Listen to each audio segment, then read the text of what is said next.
Hello guys, welcome to Phoenix What If. So in this video, we will see, what if Naruto awakened God of Hollow's power and fell in love with Masaki Kurosaki? If you enjoy these kinds of stories, don't forget to show us some love by hitting the like button and subscribing to the channel. Your support means the world to us. Now, let's start the story. Chapter 1. The Shattered King. The world had been reduced to mud, blood, and the ceaseless, keening shriek of dying things. Naruto Uzumaki tasted ozone on his tongue, the acrid tang of burnt earth filling his lungs with every ragged breath. His ribs were a cage of broken glass, and the vibrant orange of his jacket was stained a dull, muddy crimson. His knuckles were raw, split to the bone from 100 desperate impacts. Sage Mode, once a cloak of natural power that made him feel connected to the very pulse of the world, was now a flickering candle flame in a hurricane, sputtering against the crushing exhaustion that threatened to drown him. Kurama was silent in his mind, a deep and weary rumble, his own vast reserves scraped to the dregs. They were running on empty. He stood in a crater of his own making. The ground around him littered with the pale, crumbling forms of Zetsu clones. They were less an army and more a tide, an endless, white wave of soulless flesh that eroded resolve and drank stamina like sand soaked up water. For every one he obliterated with a Rasengan, two more seemed to sprout from the churned soil, their faces blank canvases of mockery. Across the blasted landscape, another figure rose from the mire. This one was different. It wore the face of a man he had once known, but the life behind the eyes was gone, replaced by a cold, ancient malice. A reanimation, a puppet of FLE. Shish and bone dancing on threads of hatred. It is over, Uzumaki, the puppet rasped, its voice a dry rustle of dead leaves. It formed a series of hand signs, its movements jerky but precise. Your light has faded. There is nothing left for you but despair. Naruto spat a glob of blood onto the ground. Funny, he gasped, forcing his feet to find purchase in the slick mud. I was about to say the same thing to you. He tried to gather chakra, but it was like trying to scoop water with a sieve. A pathetic, flickering blue sparked in his palm before dying out. The puppet didn't laugh. It was incapable of such an emotion. It simply observed his failure with cold, dead eyes. You cling to a world that is already a corpse, it said, its hands coming together in a final, complex seal. Black markings, intricate and terrifyingly unfamiliar, began to crawl up its arms like spiders, glowing with a violet light that seemed to drink the very air around it. We sought to extract the beast. But your pathetic bond is too deep. So, we will simply tear it all away. The vessel and its contents. Let us see what is left of your soul when it is peeled open for the world to see. A chill, deeper and more profound than any winter, snaked down Naruto's spine. This wasn't a normal jutsu. It felt wrong, a violation of the natural order. Kurama roared in his mind, a surge of pure, primal fury and, beneath it, a sliver of something Naruto had never felt from the great beast before, fear. Kit, you have to run. That seal, it is not of this world. It will not unbind us, it will obliterate us. But there was nowhere to run. The air grew thick, heavy as lead. The violet markings on the reanimation's arms pulsed, and the ground between them began to glow with the same sickening light, a complex circular array materializing in the mud. It wasn't a cage, it was a dissection table. Naruto's body screamed in protest as he forced it into motion, a desperate, lurching charge. If he was going down, he was taking this mockery of a man with him. He had one last drag of power, one final, spiteful Rasengan he could pour his life into. He never made it. The seal activated. Pain. It was not the clean pain of a broken bone or a deep cut. It was the pain of deconstruction. It felt as if every cell in his body was being simultaneously ripped apart and turned inside out. The seal didn't just target his chakra network. It latched onto the very essence of his being, the metaphysical threads that bound his soul to his body, his energy to his flesh. He screamed, a raw, ragged sound that was swallowed by the violet light. He felt Kurama being torn away, not like a clean extraction, but like a second soul being flayed from his own. Their energies, intertwined for 17 years, were being shredded. But as the seal dug deeper, it found something else, something older, something that had slumbered in the darkest corners of the Uzumaki bloodline, a dormant gene, a forgotten inheritance from an ancestor. O had stumbled through a tear in worlds countless ages ago. It was a seed of perfect, absolute emptiness. The seal, designed to rip apart and contain a being of immense energy, encountered its conceptual opposite, a void.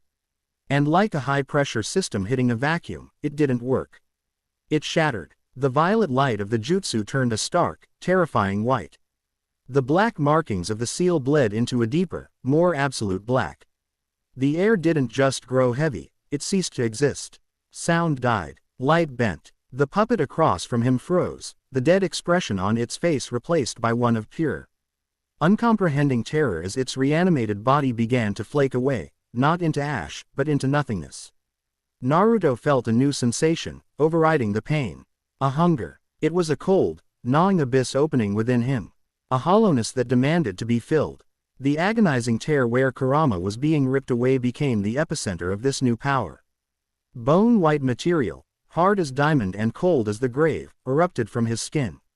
It started on his face, a jagged mask forming over his features, obscuring his vision, replacing it with something new. He no longer saw the world in color and light, but in a stark monochrome of souls, flickering, delicious flames of energy. The Zetsu clones, the reanimated shinobi, the very land itself, it was all food. The hunger was a roaring symphony in his mind, drowning out everything else. His own pain, his exhaustion, his memories of being Naruto Uzumaki. A hole, a perfect, circular void, tore open in his chest, right where his heart should be. It didn't bleed. It was a window into the abyss that he had become. He felt his own soul, his own identity, being devoured by this primordial god of emptiness. But it wasn't an erasure. It was a merger. The stubborn, indomitable will of Naruto Uzumaki fused with the insatiable hunger of the hollow god. He wouldn't be a vessel. He was the thing itself. The power erupting from him was no longer chakra. It was something else entirely. A crushing spiritual pressure that flattened the landscape for miles. It didn't just destroy, it unmade. The sky above him cracked like glass, and through the fissures, he saw not the familiar blue heavens or the stormy clouds of war, but an endless, silent blackness between worlds. His body, now a monstrosity of white bone and black energy, was pulled upward. The world of the elemental nations, the faces of his friends, the dream of becoming Hokage, it all became a distant, fading ember as he was sucked through the crack in reality. The last thing he perceived from his world was the sudden, complete silence of Kurama's presence in his mind. He was, for the first time in his life, utterly and completely alone. And then, there was only the void. A silent, timeless passage where he was remade. The blonde hair lengthened, turning a stark, bone white. The whisker marks on his cheeks deepened, becoming jagged, tribal-like tear troughs in the hardening mask. His lithe shinobi frame bulked up, encased in an exoskeleton of layered bone plates. Claws, black as obsidian, extended from his fingertips. He was falling, drifting, tumbling through nothing. The hunger was his only companion. It was his new nature, his only truth. It whispered promises of fulfillment, of an end to the gnawing emptiness, if only he would feed. And then, he felt it. A world teeming with lights. Millions upon millions of delicious, flickering souls. His fall accelerated. Reality reasserted itself with a violent lurch. He smashed through the fabric of this new world like a meteor, trailing black and red energy. He hit the ground with the force of a tactical bomb. Concrete and asphalt buckled and vaporized beneath him, leaving a smoking, 20-foot crater in the middle of a deserted industrial lot. The sounds of this new world rushed in, the distant hum of machines he didn't recognize, the rumble of metal beasts on paved roads, the scent of strange chemicals in the air. He pushed himself up on trembling, newly formed limbs. His body felt alien, a cage of bone and instinct. He looked at his hands, no longer human flesh but five-fingered claws of terrifying sharpness. He brought a hand to his face, touching the smooth, cold surface of the mask. 3 jagged, crimson stripes ran vertically over the right eye slit.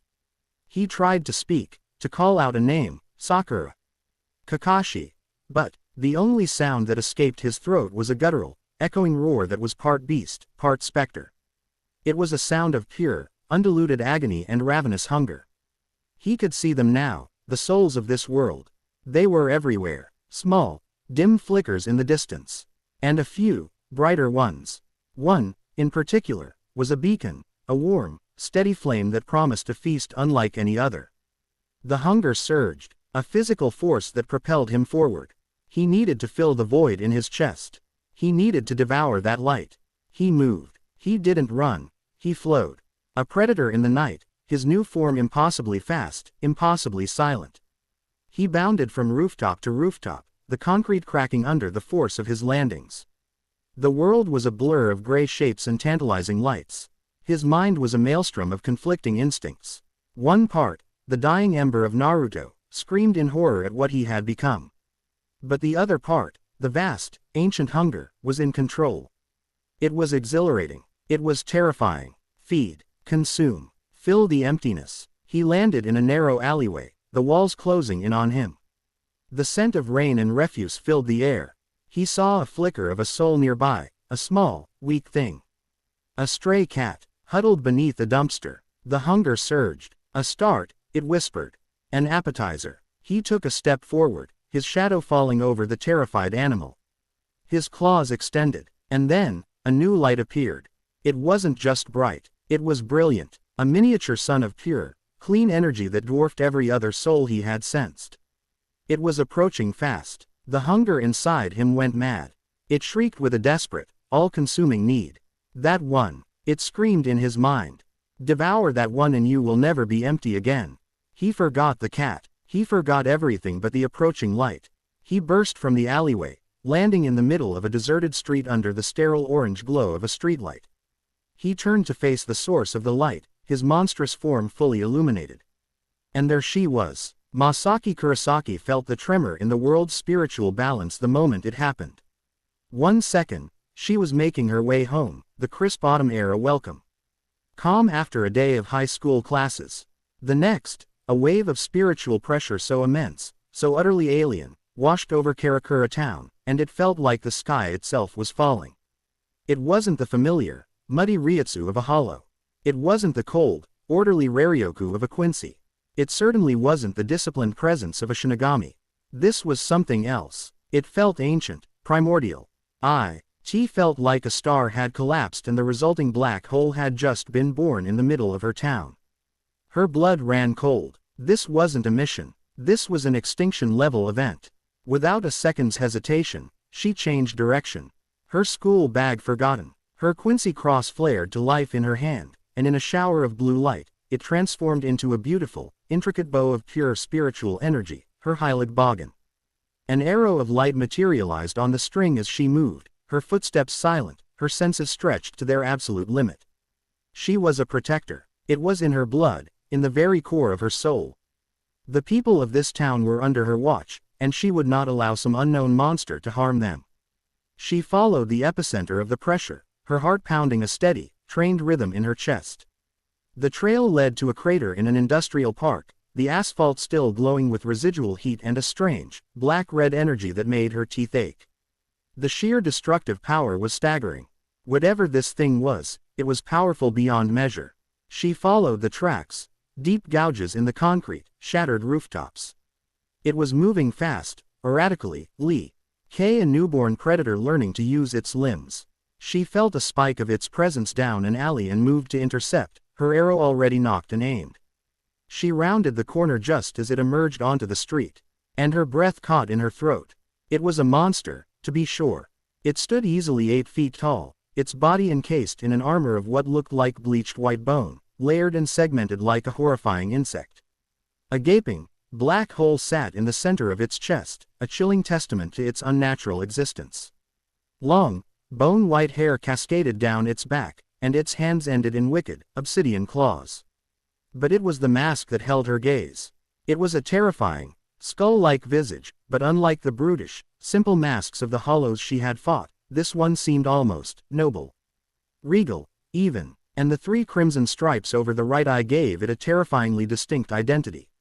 This was no mere hollow. This was something that had never walked the worlds before. Her Quincy training, drilled into her by her mother and reinforced by Rukin's endless lectures, screamed one simple command: purify it. It was a thing of emptiness, a threat to the balance of souls. It was her duty, her sacred calling, to erase it from existence with her light. She raised her bow, the spiritual particles gathering at the tip of her arrow into a point of blinding, destructive power. The monster turned its head, its masked face locking onto her. She braced herself for a charge, for a blast of sorrow, for the mindless rage of a hollow. She got none of it. Instead, the monster froze. It tilted its head, a strangely human-like gesture of curiosity. She could feel its immense power, a chaotic storm of raw energy, but it wasn't directed at her with malice. It was focused on her with an intensity that felt less like aggression and more like awe. And then she saw them. Through the black slits of the mask, she saw its eyes. They weren't the vacant, hungry yellow of a hollow. They were blue, a deep, impossible, sapphire blue, like the sky on the clearest summer day. And they weren't filled with mindless rage. They were filled with a maelstrom of emotions that hit her with the force of a physical blow. Earth-shattering confusion, profound agony, and a desperate, heart-wrenching loneliness. In those blue eyes, behind the terrifying mask and the monstrous form, Masaki Kurosaki saw a soul. A lost, screaming, human soul. The arrow on her bow hummed, straining to be released. Her instincts, honed by 100 battles, told her to fire. To end this threat before it could even begin. But her heart, the compassionate heart that had always been both her greatest strength and her greatest weakness, told her to wait. Naruto stared at the woman. Her soul, it was magnificent. It burned with the intensity of 1,000 suns, a pure, white light that was so warm, so welcoming. The hunger inside him roared, a deafening crescendo that demanded he lunge forward, tear her apart, and consume that glorious light. It promised him that her soul would fill the aching void in his chest forever. That he would finally be whole. His claws flexed, digging furrows into the asphalt. His body tensed, muscles coiling like springs. The monster wanted to pounce. But the boy inside the monster, was mesmerized by her. The light of her soul wasn't just powerful, it felt kind. It reminded him of sunshine after a long rain, of the warmth of Ichiraku's ramen shop, of the gentle hand of his mother in his faded memories. It was everything he had ever fought to protect. He saw the bow in her hand, the arrow of light aimed directly at the hole in his chest. He knew, with an instinct he didn't understand, that it could destroy him. That it was a weapon of purification, designed to erase beings like him. He should have felt fear. He should have felt anger. He should have attacked. Instead, he felt a strange sense of calm emanating from her. He saw the hesitation in her eyes, the conflict warring behind her determined expression. She saw him, not just the monster. She saw the pain in his eyes. He took a half step back, a gesture of de-escalation he wasn't even aware he was making. He tried to speak again. To tell her he meant no harm, to ask for help. Again, the only sound that came out was a roar. But this time, it was different. It wasn't a threat, it was a plea. A desperate, lonely cry that echoed in the empty street, laced with the sorrow of a king who had lost his kingdom, his name, his very self. Masaki's breath hitched. That sound, it wasn't the roar of a beast. It was the sound of someone crying for help in a language they no longer knew how to speak. The world seemed to fall silent. The distant city hum faded away. All that existed was the space between them. The space between the monster with the eyes of a lost boy and the archer with the arrow that could save or condemn him. Her arm trembled, the light of her arrow wavering. Every fiber of her being, every tenet of her Quincy heritage, demanded she release the string. This thing was an anomaly, a power imbalance that could shatter the world. It was her duty, but looking into those impossibly blue, human eyes, she knew it would be more than a purification. It would be an execution. And she wasn't sure she could live with that. She saw a person trapped in a nightmare, and her compassion warred violently with her duty. He stood perfectly still, watching her, his entire monstrous form radiating a desperate plea for her to understand. The hunger was still there, a palpable force, a hurricane hell. Back by the sheer force of a will she was only just beginning to comprehend. He was fighting it, for her. He was holding back an ocean of predatory instinct, and it was taking everything he had. She lowered her bow, just an inch, a fraction, but it was a choice, a declaration. The monster's shoulders, which had been tensed for an attack or an impact, slumped in what she could only interpret as relief. In the charged silence of the deserted street, under the watchful, indifferent glow of the city lights, an impossible connection was forged. A Quincy, a being of spiritual purity, and a hollow god, a being of absolute emptiness, had just made a silent pact. The choice had been made. But the consequences of that choice were a storm gathering just over the horizon, ready to break upon them both. And neither of them could possibly fathom the war they had just declared on the order of the universe. Chapter 1 End. Chapter 2. A fragile sanctuary. The inch she lowered her bow was a canyon of concession. A silent treaty signed in the space between heartbeats. For Naruto, it was the first anchor in a raging sea of chaos. The roaring hunger in his soul, a moment before a deafening tsunami threatening to sweep away the last vestiges of himself, receded to a bearable, gnawing tide. The warmth of her soul was no longer just a lure for his emptiness, it was a lighthouse, a fixed point of benevolent calm. He felt the crushing tension in his new, alien muscles begin to ease, the murderous instinct that had coiled in his gut starting to unspool. For Masaki, the decision settled in her bones. The weight of sacrilege and the lightness of certainty.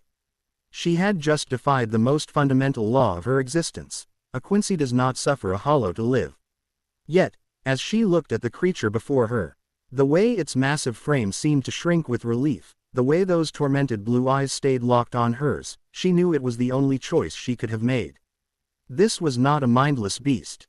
This was a prisoner in a monstrous cage, and she had just been handed the key. The problem, she realized with a sudden, chilling clarity, was what to do now. Leaving him here was not an option. He was a beacon of raw, untamed spiritual energy. Sooner or later, another Quincy or a Shinigami would sense him, and they would not hesitate as she had. They would see the mask, the hole in the chest, and they would act. She needed to hide him. But how did one hide a walking earthquake of spiritual pressure? Can you understand me? She asked, her voice quiet but firm, testing the air between them. The monster tilted its head again. It took a hesitant step forward, its clawed feet scraping against the asphalt. Then, it pointed a single, obsidian claw at her, then back to its own masked face, and then shook its head slowly. A simple, clear gesture. I can't speak your language. But he understood the question. Hope flickered in Masaki's chest. This was workable, difficult, but workable. You need to come with me, she said, making a slow, deliberate beckoning motion. It's not safe for you here. I can help you. He watched her for a long moment, the blue eyes behind the mask seeming to weigh her very soul. The internal war was plain to see. The beast's instinct was to trust no one, to dominate or flee. But the boy within, the one who was lost and alone, was desperate for a lifeline. The boy won. He gave a slow, deliberate nod. Masaki let out a breath she didn't realize she'd been holding. Okay, she whispered, mostly to herself. Okay, Masaki, you've done it now. No turning back. She turned and began to walk, not daring to look behind her, trusting that he would follow. She could feel his presence at her back, a colossal shadow that blotted out the streetlights. Every instinct screamed at her that she was insane, that she was leading a predator into the heart of her city. But the quiet conviction in her heart was stronger. Their journey was a surreal procession through the sleeping city. Masaki led him through the back alleys and shadowed industrial parks, sticking to the places where the living were scarce. He moved with a terrifying grace, his huge form flowing over obstacles with an unnatural silence that defied his size. He was a phantom of bone and despair, and she was his guide. She could feel the immense effort it took for him to contain his power. The air around him shimmered, and the ground beneath his feet occasionally cracked under the sheer density of his spiritual weight. He was a nuclear reactor on the verge of a meltdown, holding himself together through sheer force of will. A will that, she was beginning to understand, was focused entirely on not frightening her. He was trying his best to be small, to be harmless, a gesture. So profoundly at odds with his appearance that it solidified her resolve. She led him towards the old warehouse district down by the Kusabakawa River.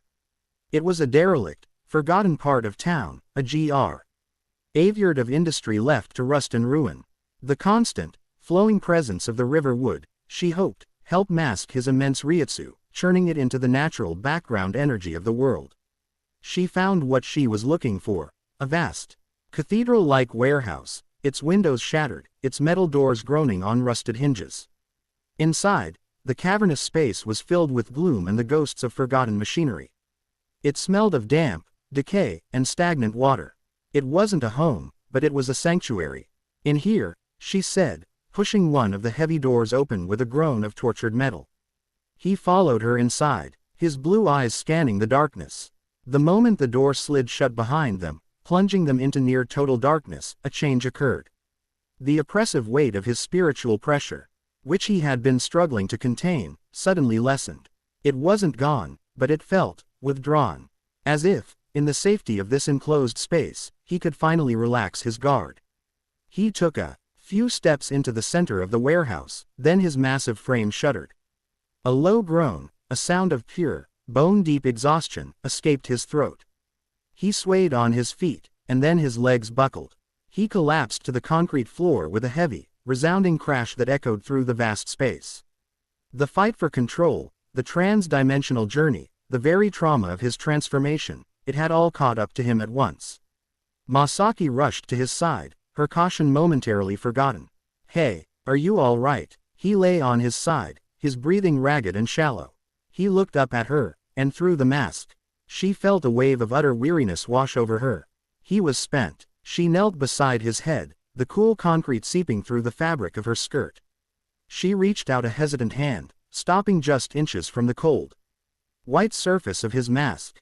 "Who are you?" she whispered. "What happened to you?" He didn't answer. He couldn't. Instead, a faint cracking sound drew her attention.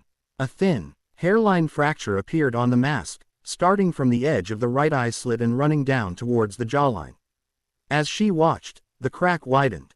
The bone-white material seemed to recede, flaking away like dried clay. Not into dust, but into dissipating black and red motes of energy. The mask broke away piece by piece, revealing the face beneath. Her breath caught. It was the face of a boy. No older than her, perhaps 17 or 18. His skin was pale from exhaustion, but his features were strong, framed by a spill of bone-white hair that had lost its ethereal stiffness. And now lay soft against the grimy floor. And on his cheeks, like tribal markings or scars, were 3 whisker-like lines. His eyes, now unobscured, were closed, his expression one of pained exhaustion.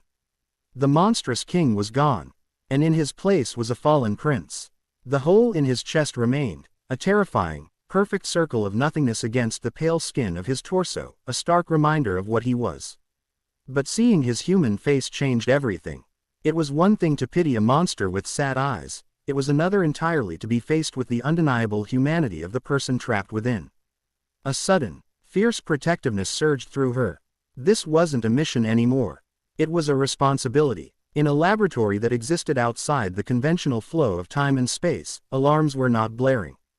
They were singing. Aizen Sosuke stood before a vast, holographic display, a swirling nebula of data points coalescing into a single, impossible graph. The energy signature it represented was a violent, jagged spike that dwarfed every other event he had ever recorded.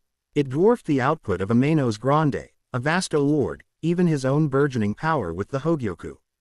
This was not a measure of power. It was a measure of reality itself being torn open and rewritten. "Fascinating," he said, his voice a low, captivated murmur. He adjusted his glasses, a thoughtful, academic stir that was utterly at odds with the scale of the cosmic event he was witnessing. A lazy drawl came from the corner of the room. "Fascinating is one word for it." Jin Ichimaru was leaning against a console, his ever-present, fox-like smile fixed on his face. Another might be terrifying. "Looks like something big just broke the fish tank, Captain Aizen." Aizen's lips curved into a genuine, rare smile of intellectual delight. "On the contrary, Jin. It seems a new, far more interesting specimen has just fallen in." He traced the energy curve with a single finger. "This signature, it has the B.A. spiritual components of a hollow, the emptiness, the hunger. But it's woven with something else. A soul of incredible density and a binding agent that is neither Shinigami nor Quincy. It is a true, perfect hybrid, created not by artifice like my Urankar, but by a spontaneous, violent metamorphosis. A natural god." His obsession with the Hogyoku had been born of a desire to break the boundaries between Shinigami and Hollow. To ascend to a new plane of existence. He had spent a century plotting, manipulating, and sacrificing to achieve his goal. And now, in a single, random event, the universe had casually produced a result that far surpassed his most ambitious dreams. It wasn't a setback, it was an opportunity. Find its location, Aizen commanded, his voice soft but laced with unshakable authority. I don't want it engaged.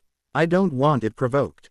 I want it observed. I want to understand every facet of its existence. Its strengths, its weaknesses, its desires. He turned from the screen, his eyes burning with a cold, predatory fire. This is not merely a new power to be overcome. This is the final answer to the question I have been asking. The key to true transcendence. Jin's smile widened, his slitted eyes crinkling. And what'll ya do when ya find it? Aizen's own smile was serene, beatific. Why, I'll dissect it, of course. Soul, body, and power. And then, I will make its perfection my own. Back in the warehouse, the silence was broken by a sudden, sharp intake of breath. The boy on the floor, Naruto, jerked awake, his blue eyes snapping open. But they weren't calm. They were wide with terror. Unfocused, seeing something that wasn't there. He scrambled backwards, crab walking away from Masaki, his body trembling. A low, guttural growl rumbled in his throat, a sound of pure fear. The bone armor began to creep back over his skin, covering his arms and legs in a lattice of white. It's okay, Masaki said, holding her hands up in a placating gesture. You're safe. I'm not going to hurt you. He didn't seem to hear her. He was trapped in a memory, a nightmare. She could almost feel the phantom agony radiating from him, the sensation of being torn apart, of his soul being flayed open. The trauma of his arrival was replaying itself in his mind. The hunger, suppressed by exhaustion, was returning, fueled by his fear. Hunger, pain, alone, empty. The thoughts weren't words, but she felt them bleed into the air around him, a psychic scream of raw despair. The hole in his chest seemed to darken, to pulse with a terrifying need. He needed an anchor. He needed to be brought back to the present. Making a split-second decision, Masaki moved. She closed the distance between them, ignoring the growl that intensified into a warning snarl, ignoring the sharp points of bone erupting from his shoulders. She knelt in front of him, right in his personal space, making herself vulnerable. Look at me, she said, her voice imbued with a gentle command. She reached out and, before he could react, she placed her hand flat against his cheek. His skin was cold, like marble, but it was skin. Human. The snarl died in his throat, choked off by a sharp gasp. His wide, terrified eyes finally focused on her face. Her touch was a splash of cool water on a raging fire. The warmth of her soul, the one he had been so drawn to, was now a direct, physical connection. It flowed into him, not filling the void, but soothing its ravenous edges. You're not there anymore, she said softly, her thumb gently stroking his cheek, right over the whisker marks. You're here, with me, you're safe. He stared at her, his breathing still ragged, but the wild terror in his eyes began to recede, replaced by a profound, heartbreaking confusion. He leaned into her touch, a small, almost imperceptible movement. Like a starving animal accepting its first morsel of kindness. The bone armor covering his limbs dissolved back into motes of red-black energy, leaving him in the strange, tattered black pants and sleeveless top that seemed to have formed with his transformation. He was still a terrifying anomaly, but in this moment, he was just a scared, lost boy. The quiet moment O.F. connection was shattered by a voice from the warehouse entrance, cold and sharp as a shard of ice. Masaki, step away from that thing. Masaki's head snapped up, her heart leaping into her throat. Standing in the massive doorway, silhouetted against the dawning gray light of morning, was Ruken Ishida. He was dressed in his immaculate high school uniform, not a single crease out of place, but his posture was rigid with fury. In his hand, a Quincy cross glowed with a menacing blue light, ready to be formed into a bow at a moment's notice. His eyes, cold and analytical, were fixed on Naruto, his expression a mixture of clinical disgust and profound disappointment. Ruken, Masaki breathed, her body instantly shifting to place herself partially in front of Naruto. What are you doing here? What am I doing here? Rukin's voice was dangerously low. I felt a spiritual pressure that threatened to tear this entire city apart. I felt your own Raryoku engage it. And when I followed the trail, I found this. You, consorting with a hollow of unimaginable power. So I ask you, Masaki, what in the name of all that is pure are you doing? Naruto, sensing the hostility pouring from the newcomer, tensed. A low growl returned to his throat. He didn't understand the words, but he understood the tone. This man was a threat. To him, and more importantly, to the girl who had shown him kindness. He moved, fluidly and silently, rising to his feet behind Masaki, his larger frame a protective shield. He wasn't fully armored, but his presence alone was a palpable warning. Rukin's eyes narrowed, his gaze flicking from Masaki to the creature standing guard over her. So, it has made you its pet. Or is it the other way around? Have you forgotten everything you are, Masaki? Everything we are. That is an abomination. A stain on the world that must be cleansed. He's not a mindless monster. Rukin, Masaki shot back, her voice ringing with conviction. There's a person inside. He's scared and he's alone. I see a hollow with a hole in its chest and enough power to level a country, Rukin countered, his voice dripping with condescension. Your sentimentality has always been your weakness, but this is madness. It is a perversion of nature. It is our sworn duty to purify it. He raised his hand, the blue light of his cross intensifying. For the last time, step aside. No, the word was quiet, but it echoed in the cavernous warehouse with the finality of a slamming iron door. Masaki didn't flinch. She met her fiancé's cold gaze with her own fiery determination. If you want to kill him, you'll have to go through me. Rukin's expression tightened, a flicker of genuine hurt crossing his features before being buried under a fresh layer of icy resolve. So be it. If you have been tainted by this creature's influence, then perhaps you need a harsh reminder of your responsibilities. The air crackled with tension. Rukin's spiritual energy flared, a precise, razor-sharp needle of power. Behind Masaki, Naruto's own energy began to swell, a chaotic, untamed ocean of force.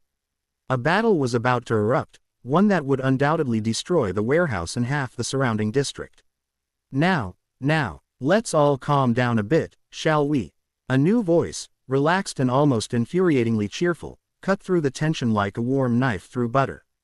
Both Masaki and Rukin startled, turning towards the source. Leaning against a stack of rusted oil drums, as if he'd been there the whole time, was a man in the black robes of a Shinigami.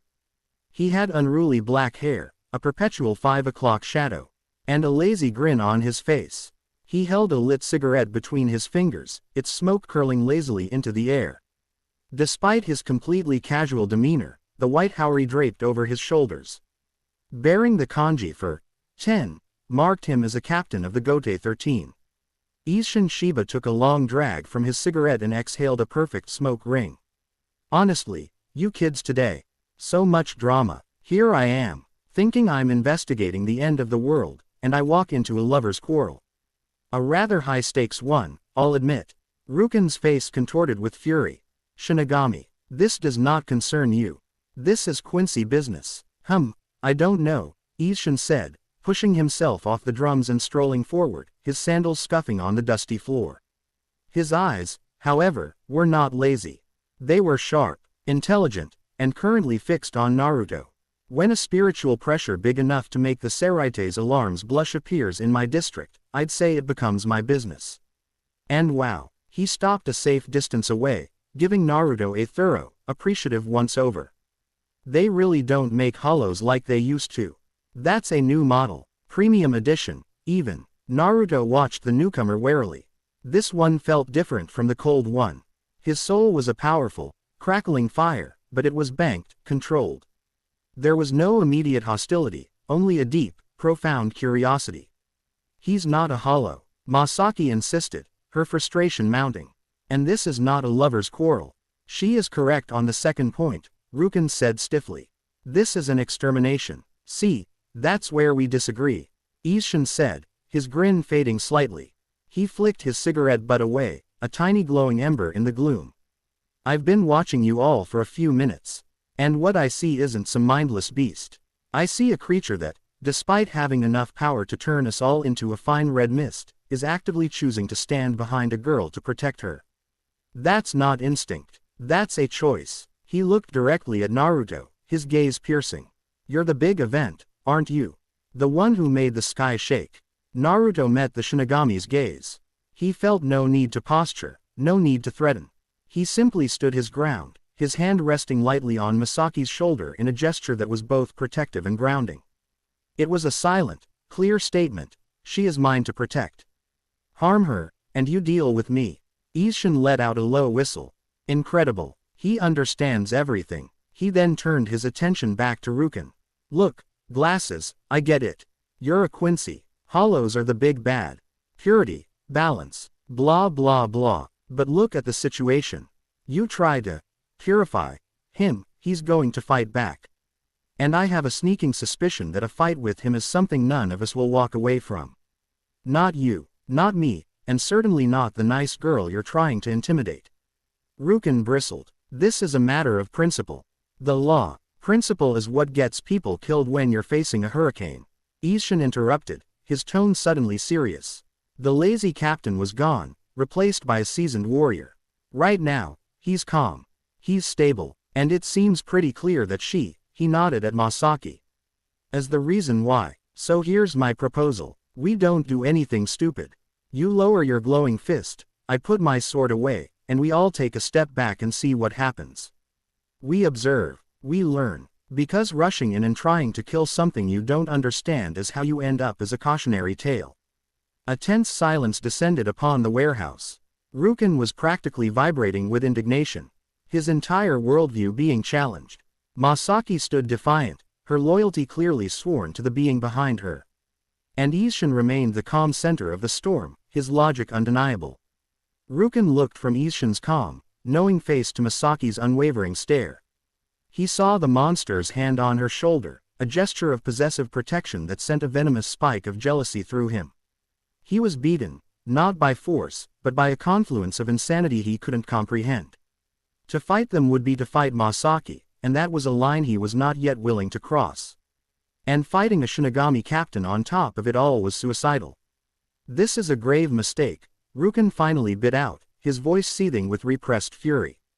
He lowered his hand, the blue light of his Quincy cross fading into nothing. When this creature inevitably loses control and slaughters innocents, remember this moment. Remember that you chose to defend a monster over your own kind, Masaki. And you, he glared at Isshin, chose inaction over your duty. Without another word, he turned on his heel and strode out of the warehouse, his proud, rigid back a testament to his outrage. The immediate tension broke, but the air remained thick with uncertainty. Masaki finally let out a shaky breath, the strength that had held her up beginning to waver. Isshin walked over, stopping in front of her. He looked at Naruto, then back to her, a wry, tired smile on his face. You've really picked a winner, kid. I've never seen Rukin Ishida back down from anything. You must be something special. I couldn't let him kill him, she said, her voice barely a whisper. I know, Isshin said softly. His gaze softened with a surprising amount of empathy. Sometimes you just have to trust that feeling in your gut, right? Damn the rules, he sighed, running a hand through his messy hair. All right, here's the deal. I'm not gonna report this. Not yet. Reporting this would bring the whole Gote 13 down on your heads. And that's a party nobody wants. But I'm not just walking away either. I'm going to be watching. From a distance. If he so much as steps out of line, if he harms a single soul, I'll step in. Are we clear? Masaki nodded, a wave of gratitude washing over her. Thank you. Don't thank me yet, Isshin grumbled. You've just made my life incredibly complicated. Get him some food or something. He looks hungry. With that last piece of advice, the Shinigami captain vanished in a flicker of shunpo, leaving nothing but the faint scent of cigarette smoke and ozone behind. Masaki was alone again with the boy who was a god. The sanctuary was no longer a secret.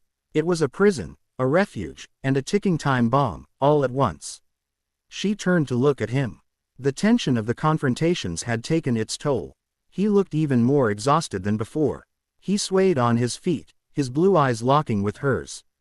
He saw the question in them, the fear, the determination. He took a single, unsteady step towards her, then another. He stopped just before her, his massive frame towering over hers. Then, slowly, as if it took every ounce of his remaining strength, he knelt before her. He lowered his head, his white hair pooling on the floor, in a gesture of profound, absolute trust. He was placing his life, his very existence, in her hands. The full weight of her decision finally crashed down upon Masaki. She had saved him from his enemies. Now, she had to save him from himself. Chapter 2 End. Chapter 3. Whispers in the Seraite.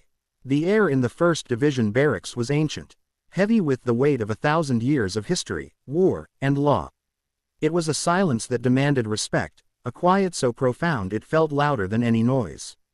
At the head of the vast, tatami-matted room, seated before a simple shoji screen, was Head Captain Genryusai Shigekuni Yamamoto. His eyes were closed, his wizened frame deceptively frail, but the spiritual pressure he passively exuded was a sun. Holding the entire Gote 13 in its orbit. Arranged before him in 2 neat lines were the captains of the 13 court guard squads. They were the most powerful souls in existence, a collection of killers, scholars, nobles, and rogues, each a legend in their own right. And today, they were unsettled. The reports from the Department of Research and Development are conclusive, Captain Kuritsuchi Mayuri stated. His voice a metallic, grating thing that perfectly matched his grotesque appearance. His face was painted like a skull, and his fingernails were unnaturally long. Approximately 72 hours ago, a spiritual event of unprecedented magnitude occurred in Karakura Town, Sector 3A. The initial energy release surpassed the scale of measurement. It did not resemble any known hollow, or Ankar, or Quincy signature. It was, for lack of a better term, a null event. A hole was punched in the fabric of reality, and something fell through. Captain Shunsui Kyoraku, his colorful pink haori draped lazily over his uniform and a stalk of straw dangling from his lips, fanned himself lightly. A hole in reality, you say? My, sounds drafty. Did we try to patch it up?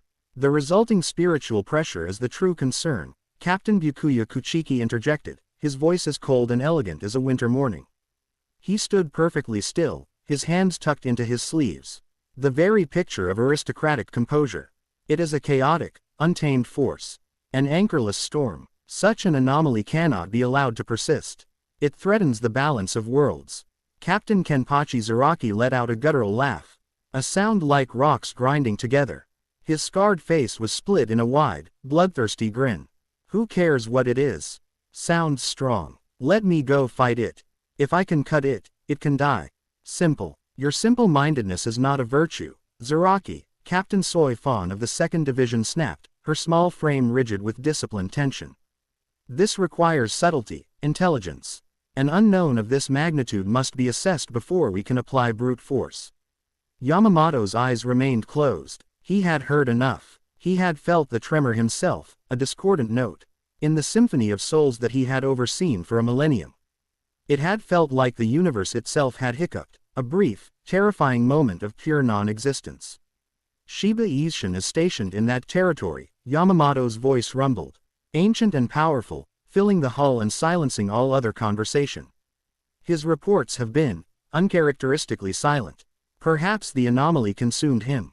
Mayuri suggested with a hint of morbid curiosity. Unlikely, Captain Jashiro Yukitaki said, his tone gentle despite the rasp of his chronic illness. Captain Shiba is not one to fall without a fight. It is more likely he is observing the situation, exercising caution. Caution is a luxury we may not be able to afford, Byakuya stated. The longer this entity remains in the world of the living, the greater the risk of it destabilizing the flow of souls to the Rukongai. It is our duty to act. Yamamoto finally opened one eye, a slit of molten gold that seemed to hold the wisdom and fury of ages. The pressure in the room intensified, and every captain, even Kenpachi, straightened their posture. We will not act blindly. We will not dispatch an army to fight a shadow. This calls for reconnaissance, not annihilation. His gaze swept over the assembled captains, lingering for a moment on each. We require speed, precision, and a keen eye for detail. Captain Kuchiki. Byakuya gave a short, sharp bow. Head Captain. You will lead this mission. Your Senbon Sakura is well suited for capturing or subduing a target without excessive collateral damage.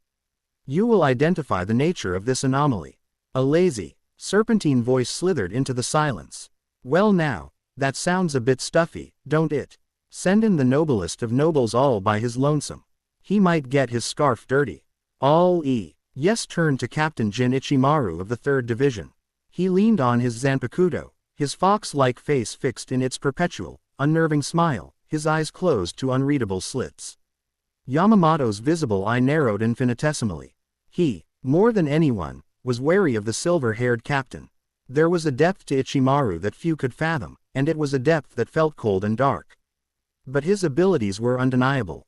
And do you have a suggestion, Captain Ichimaru? Yamamoto rumbled. Why, I'd be happy to tag along, Jin said with a cheerful little wave. Keep Captain Kuchiki company. Offer a different perspective. 2 heads are better than 1, ain't that what they say? A calculated risk, Yamamoto thought.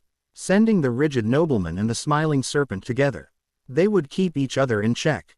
And perhaps Jin's unorthodox methods would uncover something Byakuya's strict adherence to protocol might miss. Very well, the head captain declared, his voice leaving no room for argument. Captain Kuchiki and Captain Ichimaru will proceed to Karakura town immediately. Your orders are simple and absolute. Observe. Identify. Report. You are not to engage unless you or the civilian populace are under direct threat. Is that understood? Crystal, Jin chirped. Byakuya simply bowed again. It will be done. As the captains were dismissed, Jin fell into step beside Byakuya, his smile never wavering. Well now, this should be fun. Captain Kuchiki. A little trip to the world of the living. Hope I remembered to pack my sunglasses. Byakuya didn't so much as glance at him. This is a mission, not a vacation. Ichimaru, conduct yourself accordingly. He began to walk away, his stride measured and silent. Jin's smile widened a fraction as he watched him go. He pulled a small, intricate device from his sleeve. A communication unit linked directly to his master. He pressed a single button, sending a silent, coded message. We're on our way. The game begins. In the dusty, echoing silence of the warehouse, a strange domesticity had begun to form. 3 days had passed since the confrontation with Rukin and Ishin. 3 days of Masaki sneaking away from her home, Brie. Nging supplies bought with her allowance. It was mostly food, bread, fruit, bottled water, things that didn't require cooking. Naruto, as she had decided to call the nameless boy until he could tell her otherwise, ate with a quiet, desperate intensity that broke her heart. He was always hungry. It wasn't the normal hunger of a teenage boy, it was a deeper, more fundamental need, as if his very cells were hollow and screaming to be filled. The food didn't satisfy the void, she knew, but it seemed to quiet it, to keep the monstrous instincts at bay. They had developed a rudimentary language of gestures. A nod for yes, a shake of the head for no. He would point to the hole in his chest and then to the food with a questioning look. She would nod and smile, reassuring him. He was learning. He was a startlingly quick study. His blue eyes sharp and intelligent, soaking up every detail. He rarely spoke, and when he did, it was in a language she didn't recognize, his voice raspy from disuse. But he was trying. He would point at an object. A steel girder, a puddle of water, her bow, and she would give him the Japanese word for it. He would repeat it, his pronunciation clumsy but earnest. In these quiet moments, the monster was completely gone. He was just a boy, lost and achingly gentle. He would watch her with an intensity that was both unnerving and deeply flattering, as if she were the only thing in this new, strange world that made any sense. He seemed to have an innate understanding of her moods. When she seemed tired, he would sit quietly in a corner, giving her space. When she seemed sad, thinking of Rukin's angry words, he would come closer, his large presence a silent, comforting weight. He was also beginning to explore his own nature. Masaki watched one afternoon as he sat, cross-legged in the center of the warehouse floor, his eyes closed. He held his hands out, palms up. A small, black sphere, no bigger than a marble, materialized above his right hand. It wasn't emitting light, it was consuming it. A perfect spot of absolute blackness. He then formed another one over his left hand. For nearly an hour, he just sat there, concentrating, holding the two tiny voids in existence. He was testing his control, learning the grammar of his own power. It was a terrifying and yet awe-inspiring sight. Masaki was sitting on an old wooden crate, sketching his face in a small notebook, when she felt it. Two immense spiritual pressures, appearing out of thin air on the edge of town. They were sharp, disciplined, and powerful.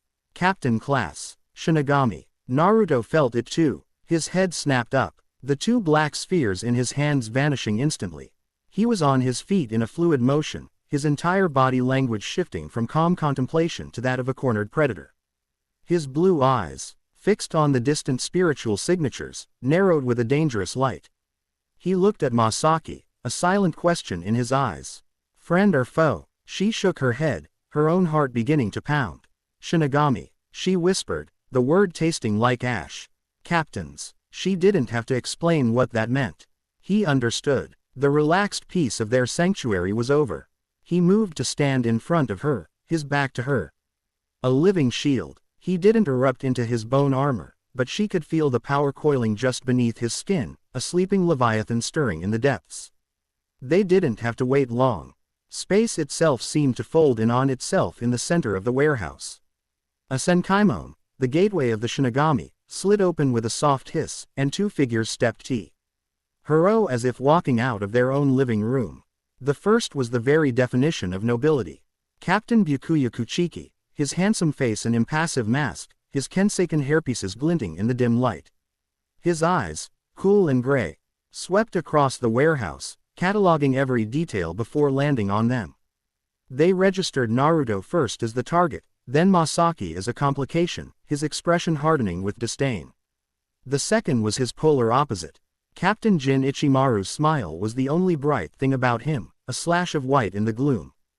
He ambled out of the gate with a lazy posture. But his slitted eyes missed nothing. They flickered between Naruto's raw power, the hole in his chest, and Masaki's protective stance, and his smile seemed to gain a genuine, chilling amusement.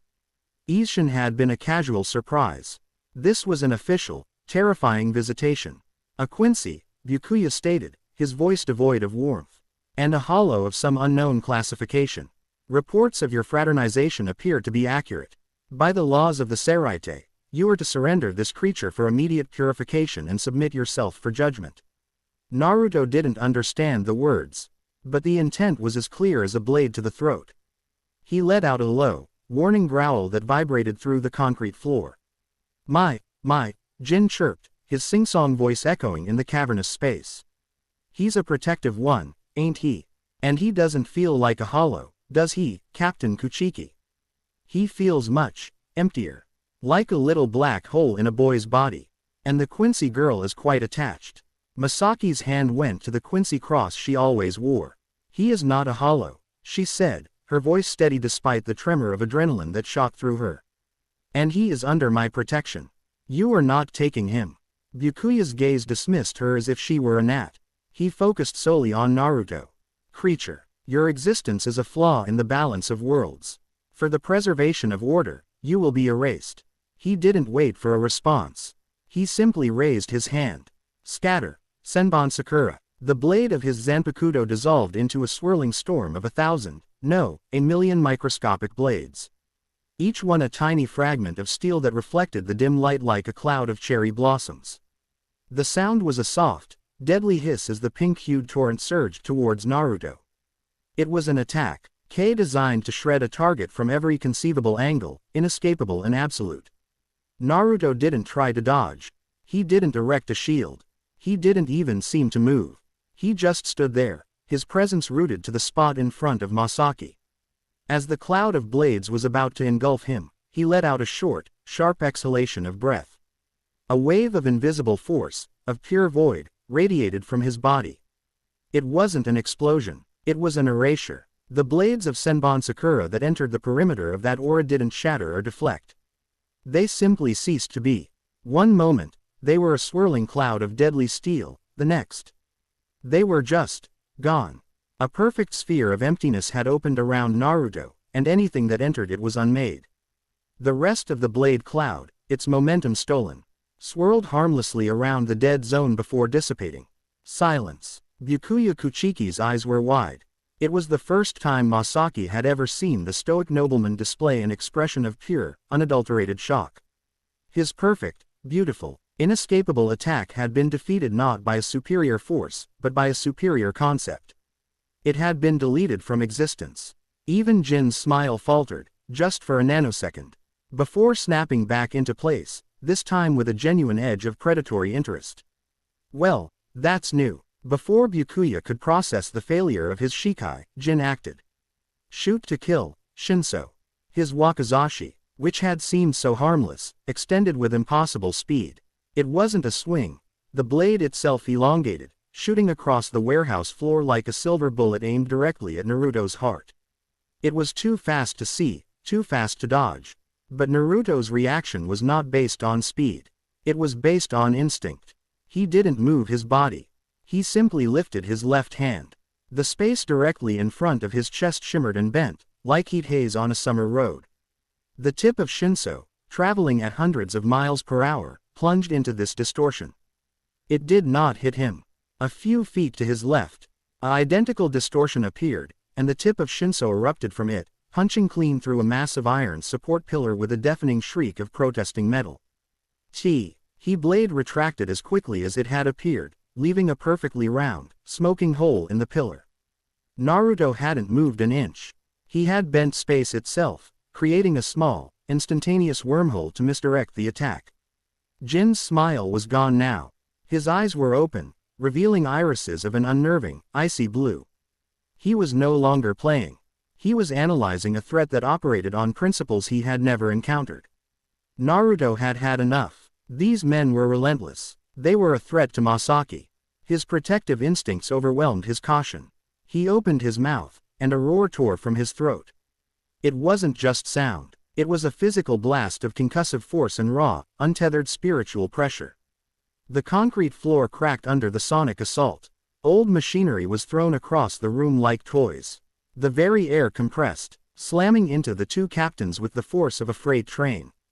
Byakuya and Jin were driven back, their feet carving deep gouges in the floor as they braced against the onslaught. The warehouse groaned, its metal frame threatening to buckle. Naruto wasn't trying to kill them. He was a cornered alpha animal, making a definitive, overwhelming display of power to drive the intruders from his territory. The roar subsided, leaving a ringing silence. Naruto stood panting, his form flickering as the bone armor tried to manifest over his skin, a sign of his agitation. And in that moment, Masaki stepped forward. She moved to stand beside him, not behind him, her small form a stark contrast to his. Her Quincy cross flared, and her Heilig Bogen materialized in her hand, a construct of serene blue-white light. An arrow of pure spiritual energy formed on the string, aimed not at one captain, but squarely between them. It glowed with a steady, defiant light. "I told you," she said, her voice echoing with newfound authority. "He is under my protection. Leave, now." The girl who had been sketching in a notebook was gone. In her place stood a warrior queen, defending her chosen king. Byakuya stared, his shock giving way to a cold, simmering rage. This was not just a violation of law, it was an act of open rebellion. A mere Quincy, a human girl, threatening two captains of the Gote 13. It was an insult of the highest order. His hand tightened on the hilt of his sword, his pride demanding he escalate, that he use his Bankai and erase this entire district to restore his honor. But Jin placed a hand on his shoulder. Now, Captain Kuchiki," he said, his lazy smile having returned, though his eyes remained cold and calculating. "Let's not be hasty. The head captain's orders were to observe and report. And I'd say we've observed something quite spectacular. A real 5-star show. This is an act of treason," Byakuya hissed, not taking his eyes off Masaki. "Maybe," Jin conceded cheerfully, "and that'll make for a much juicier report, don't ya think? Our orders weren't to start a war with, whatever this is. Let's go tell the old man what we found. Let him decide what to do with his new pet monster and its little Quincy keeper." Jin was right, and Byakuya knew it. To engage further was to disobey a direct order from the head captain. And this creature was an unknown variable. His Shikai had been neutralized effortlessly. His Bankai was a risk he wasn't cleared to take. Pride warred with logic, and for the first time in a long time, logic won. With a final, contemptuous glare that promised future retribution, Byakuya turned. This is not over, Quincy. Jin gave a little wave. Toodles. He followed Byakuya to the Senkaimon, which was still shimmering in the air. Just before he stepped through, he glanced back, his slitted eyes meeting Naruto's. He gave a slow, deliberate wink, a gesture of shared secrets and future conflict, before disappearing. The gateway slid shut, and they were alone once more. The warehouse was a wreck, but the oppressive presence of the captains was gone. The silence that returned was heavy, charged with the gravity of what had just happened. They were no longer just hiding. They had been discovered, they had been tested, and they had, for now, won. Masaki's bow dissolved into light, her arm trembling from the adrenaline. She had just stared down two of the most powerful beings in Soul Society and had not flinched. She looked at Naruto. He was staring at her, his expression unreadable. The last vestiges of the bone armor receded from his skin. He reached out a hand, his movements slow, deliberate. He didn't touch her. Instead, his fingers gently brushed against the spot where her bow had been, a silent, reverent acknowledgement of the power she had just wielded on his behalf. His blue eyes were filled with a raw, powerful emotion she had never seen before. It wasn't just gratitude, it was awe. In that shared moment, the unspoken truth settled between them. They were no longer just a protector and her ward. They were partners, allies against a world that would see them both destroyed. And their fight had only just begun. Chapter 3 End. Chapter 4. Echoes of the Void. The aftermath of the captain's visit left a strange quiet in its wake. The violent energy of the battle had scoured the warehouse. But the tension that remained was of a different sort. It wasn't the imminent threat of discovery, but the heavy certainty of it. They were no longer a secret. They were a known quantity. A problem the Soul Society would eventually try to solve. For the first few hours, they simply worked. There was an unspoken agreement that normalcy, however fragile, needed to be re-established. Naruto, with his unnerving strength, moved massive, twisted pieces of machinery that had been thrown about by his roar, piling them neatly in a corner. Masaki, armed with a dusty broom she'd found in a locker, swept away the concrete dust and debris. They moved around each other in a comfortable, practiced silence, a team that had been forged in a crucible of impossible circumstances. The sun began to set, casting long, orange fingers of light through the shattered windows of the warehouse. Masaki sat on a crate, watching him. He had finished his self-appointed task and was now sitting by the large, groaning doors, staring out at the sliver of city visible, watching the lights flicker on as dusk fell. The fierce, divine warrior who had unmade a captain's attack and bent space was gone. In his place was the quiet boy, looking out at a world he didn't belong to. "You miss your home, don't you?" she asked softly. He turned, his blue eyes holding a deep, ancient sadness. He didn't have the words to answer. Not in her language. He simply nodded, a slow, heavy gesture. "Tell me about it," she said, patting the crate beside her. "Please, I want to know." He hesitated for a long moment, then rose and walked over. Sitting beside her, the old wood creaked under his weight. How could he explain? How could he bridge the chasm of worlds and words that separated his past from her present? He looked at his hands, then at her, a flicker of an idea in his eyes. He closed his eyes in concentration. "Konoha," he whispered, the word a foreign, precious stone on his tongue. He then raised a hand, palm open, a few inches from her face. Masaki watched, intrigued. A faint, shimmering energy, the same red-black pressure she associated with his power, began to coalesce in his palm. But it wasn't violent or chaotic. It was controlled, gentle. It swirled like ink in water, and then, an image began to form within it. Her breath hitched. She was looking at a village, nestled in a sea of green forest. A great mountain overlooking it with four faces carved into its rock. The image was hazy, dreamlike, imbued not just with sight, but with feeling. She felt a surge of warmth, of belonging, of a deep, abiding love for this place. This was his home. The image shifted. It showed her a small, lonely apartment, the feeling of cold silence pressing in. Then a classroom, where a small, blonde-haired boy with whisker marks sat alone, the object of whispers and fearful glances. She felt his confusion, his hurt, the gnawing ache of a loneliness so profound it was a physical weight. She felt a tear prick the corner of her own eye, not out of pity, but out of a shared, resonant empathy. The energy swirled again. A new image. 3 children and a tall, silver-haired man with a lazy eye. A girl with pink hair and a fierce temper. A boy with black hair and eyes that held a storm of pain.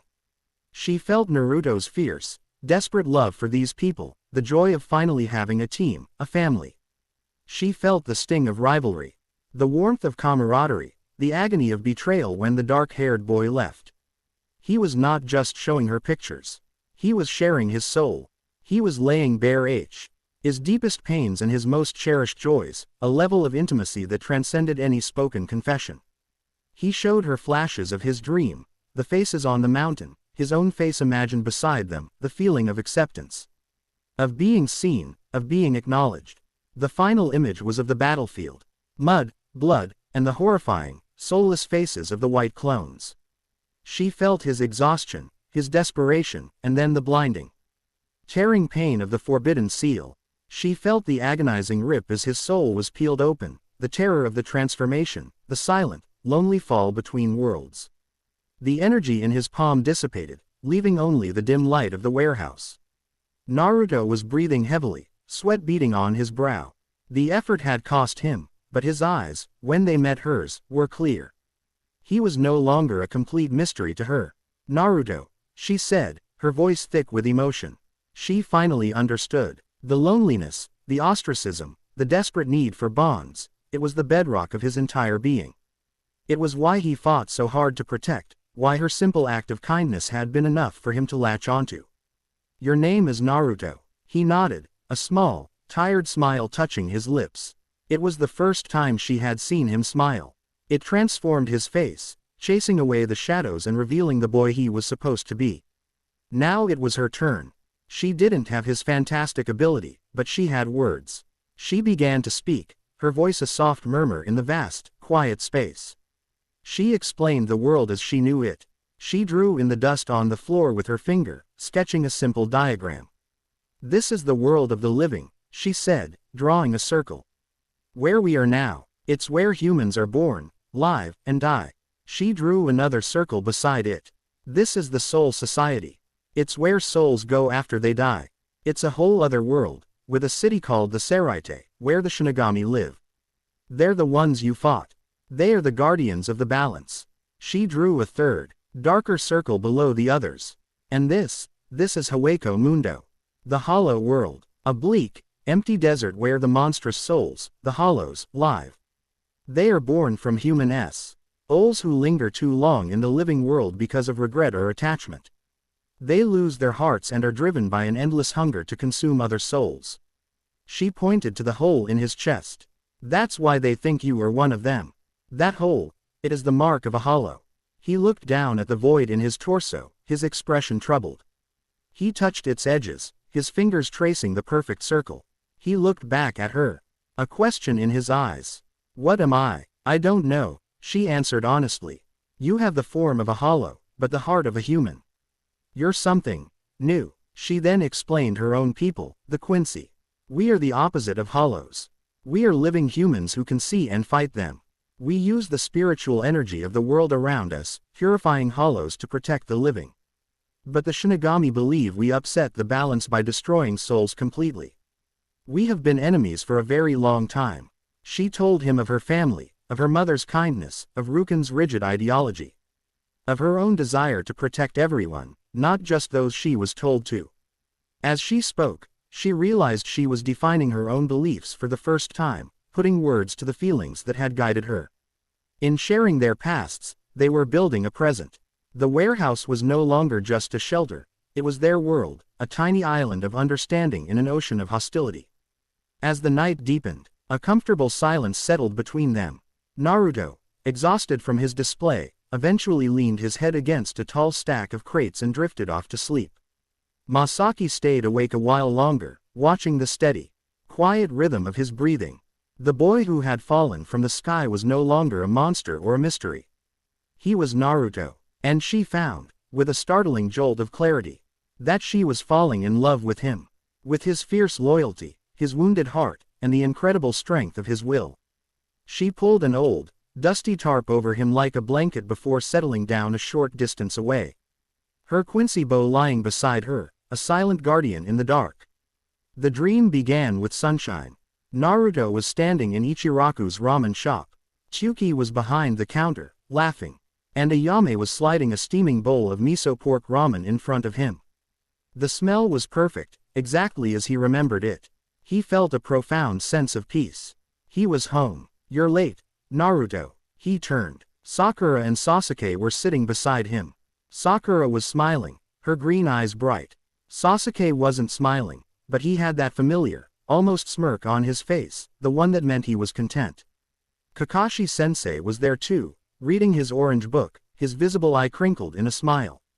Sorry, Naruto laughed, grabbing his chopsticks. Got held up. He dug into the ramen. And it was the best thing he had ever tasted. The warmth spread through his chest, filling him up, making him feel whole.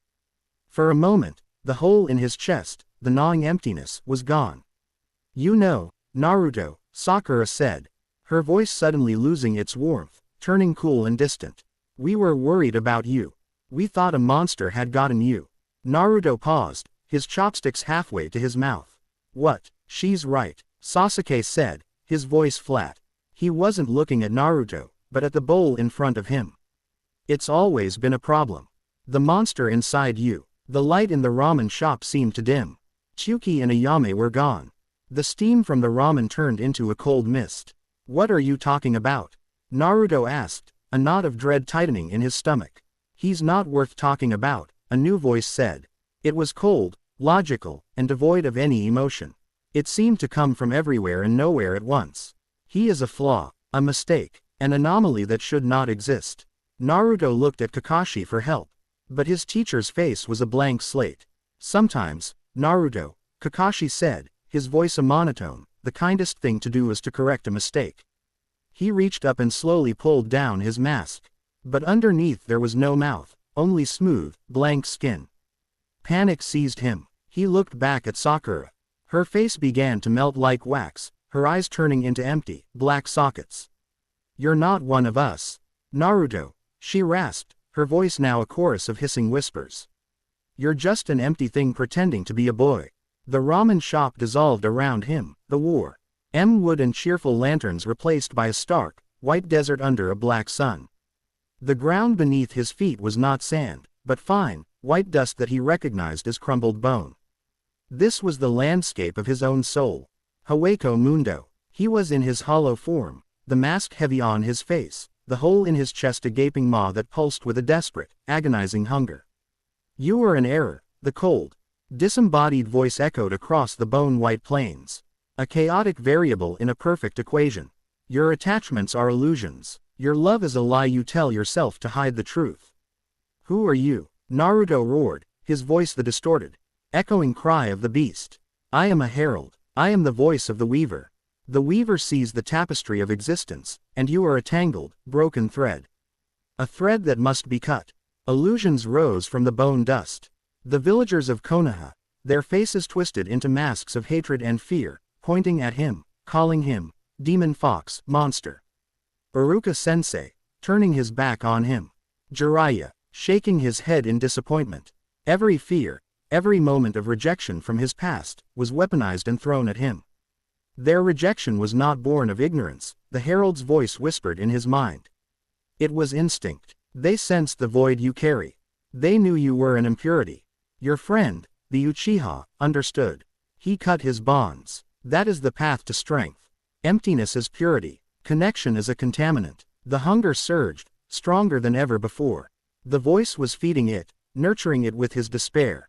It promised him that if he just gave in, if he embraced the emptiness, the pain of his memories would be gone.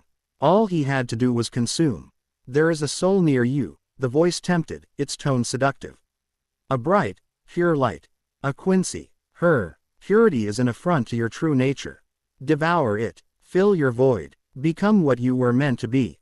Complete. An image of Masaki appeared before him. She was smiling, holding out her hand to him. But then her face contorted in fear as his monstrous claws reached for her.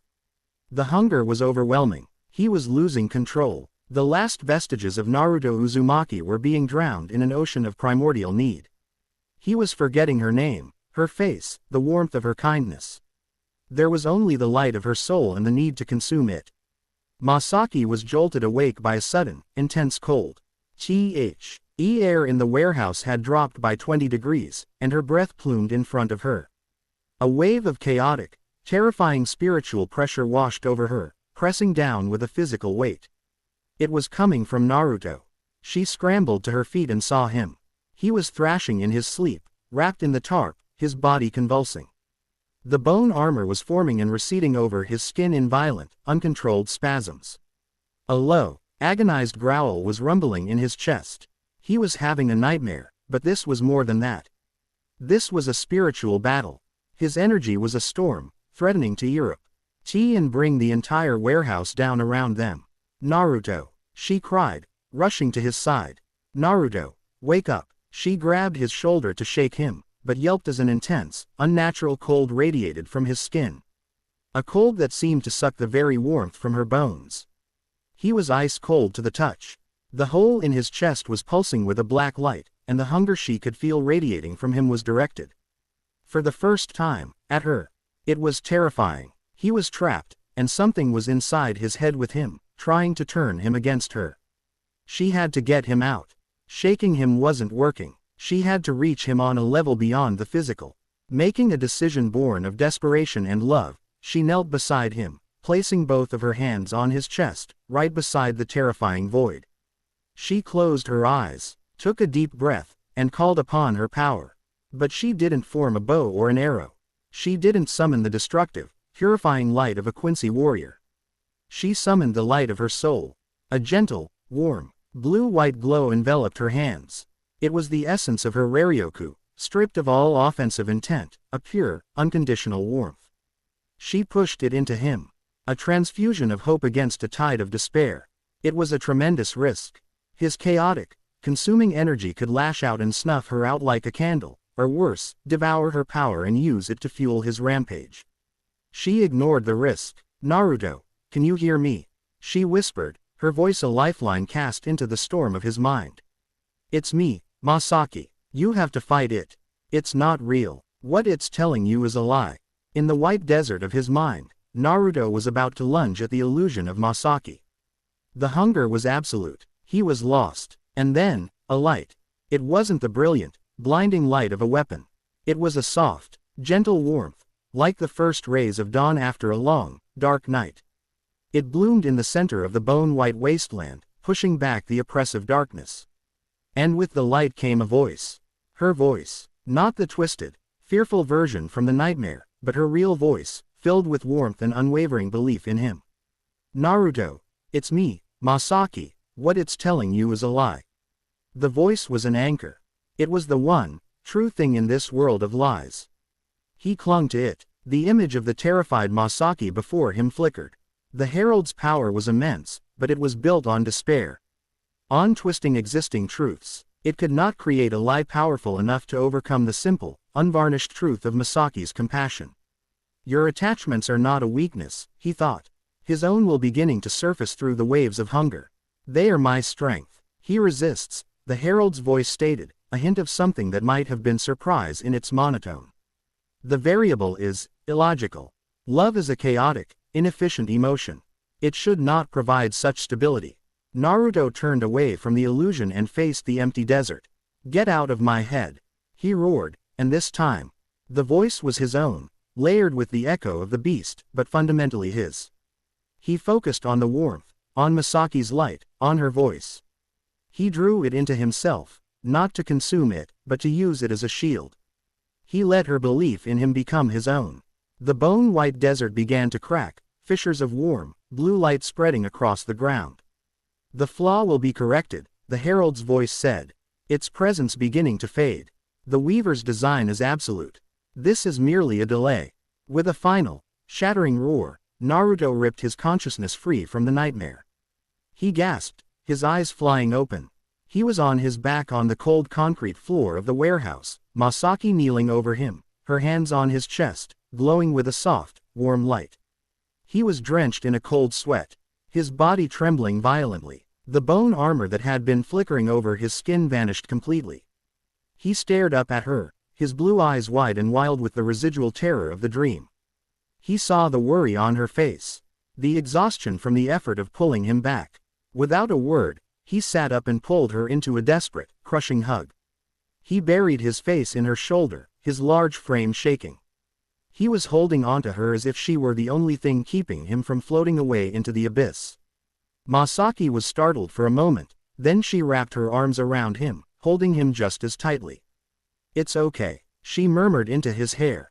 "You're back. You're safe now." He pulled back just enough to look at her, his hands still gripping her shoulders. "Masaki," he said, her name clear and perfect. He brought one hand up to cup her face, his thumb tracing her cheekbone. The raw emotion in his eyes was overwhelming, gratitude, fear, and a fierce, protective love that stole her breath. He now knew that the Shinigami were not his only enemies. There was something else out there, something ancient and terrible that saw his very existence as a mistake. A force that attacked not with swords and energy, but with whispers in the dark, turning his own heart into a weapon against him. And he knew, with a certainty that settled deep in his soul, that Masaki Kurosaki, the girl with the warm light and the unwavering heart, was the only thing in this universe that could keep the echoes of the void at bay. Leaning in, he gently pressed his forehead against hers, a silent vow passing between them. They would face this new, unseen enemy together. Chapter 4 End. Chapter 5. The White Serpent's Gambit. The dream had left a scar. It wasn't physical, but Naruto felt it every waking moment, a cold spot in his soul. A lingering echo of the herald's sterile, logical voice whispering of flaws and corrections. The hunger, once a roaring furnace, now had a chilling intelligence to it. It was a serpent coiling in the void of his chest, whispering the same temptations he'd heard in the white desert of his mind. Embrace the emptiness. Connection is a contaminant. Devour the light and be whole. He fought it. He fought it by focusing on the present, on the tangible reality of the warehouse. The scent of dust and rain. The rough texture of the concrete under his fingertips. The sound of Masaki's steady breathing as she practiced her archery at the far end of their sanctuary. She was his anchor, and the herald had known it. The attack had been a failure, but it had also been a reconnaissance. It had identified his greatest strength, which was also his most exploitable vulnerability. He knew, with a primal certainty, that they would try to use her against him again. His knowledge fueled a new kind of training. He spent hours every day in a state of deep concentration, not trying to create destructive blasts of power, but learning the fine control of his own nature. He would sit for hours, manifesting a perfect sphere of void in his hand, a miniature black hole that swallowed light and sound. He learned to feel its pull, to understand its properties. He wasn't just a vessel for this power anymore. He was a scientist studying a new, fundamental law of physics for which he was the only test subject. He learned to weave small pockets of warped space, folding T. He distanced between 2 points like a piece of paper, practicing until he could pluck a loose bolt from a girder 20 feet away and have it appear in his hand without moving an inch. This was his answer to Jin Ichimaru's blade. Masaki watched him, her heart a tangled knot of pride and fear. She saw the grim determination in his eyes, the hard set of his jaw. The lost, confused boy was being forged into something else. Something harder and sharper, by the threats that surrounded them. She redoubled her own training, firing arrow after arrow of pure Raryoku at targets she'd set up, pushing her speed, her power, her precision. She was his anchor, yes, but she would not be a damsel to be protected. She would be a fortress wall at his side. Their evenings were their sanctuary within a sanctuary. After hours of grueling, silent training, they would sit together, sharing the simple food she brought, and he would tell her more about his world. He couldn't yet form complex sentences in her language, but he was learning with astonishing speed. He would use a combination of simple Japanese, gestures, and the occasional, fleeting energy image to describe his friends, his teachers, the taste of ramen. The feeling of the sun on his face in his favorite training ground. In turn, she told him more of her life. Of the stifling expectations of being a pure-blood Quincy, of Rukin's cold pragum. A tism which she knew was his own twisted way of trying to protect her, of the simple joy she found in the bustling, oblivious human world. In these moments, the weight of their situation would lift, and they were just two people finding solace in each other, their bond deepening from one of necessity to one of genuine, unspoken affection.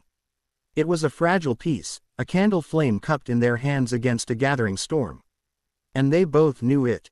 In the bleached, eternal twilight of Hueco Mundo, within the pristine white walls of Las Noches, Aizen Sosuke reviewed the final report. Jin's Deb. Aifing had been artistically vague but factually precise. The data from the ambient energy collectors Urahara had unknowingly seeded throughout Karakura town filled in the gaps. Spatial manipulation, Aizen mused, tapping a finger on the arm of his throne. Conceptual erasure, a concussive roar with the force of a high-yield explosive, and a symbiotic, stabilizing relationship with a pure-blood Quincy. He looked down from his throne at the Arankar kneeling before him. The Hogyoku creates miracles from desire, but this is a natural cataclysm. An act of the universe itself. The Arankar before him was unlike any other. He was not a hulking beast of pure power nor a lithe predator. He was of average height, with neat, silver hair swept back from a high forehead. He wore the standard, white hakama and jacket of the Arankar, but his was tailored with an almost academic precision. The remnants of his hollow mask formed a simple, unadorned silver diadem on his brow. His Arankar number, 41, was tattooed subtly on the back of his left hand. His name was Meiti, and his greatest strength was not his Hiero or his Sero, but his mind. Lord Aizen, Meiti said, his voice calm and melodic, his head bowed respectfully. Your orders, your purpose is simple, Meiti, Aizen explained, his tone that of a professor instructing a prized student. I am not sending you to destroy the anomaly. I am sending you to write its biography. I want to know the limits of its power. I want to know the speed of its regeneration. I want to see how it reacts under pressure, specifically, how it reacts when its anchor is threatened. I require quantifiable data, not a victory. Aizen's eyes gleamed behind his glasses. The previous attempt on its psyche by this Weaver entity was crude but informative. It revealed a powerful emotional dependency. I want you to probe that weakness. Do not kill the Quincy girl. Frighten her, threaten her, see how the anomaly responds. Measure the energy output, record the tactical shifts. Be a scalpel, Meiti, not a sledgehammer. And if I am met with overwhelming force? Meiti asked, his expression unchanging.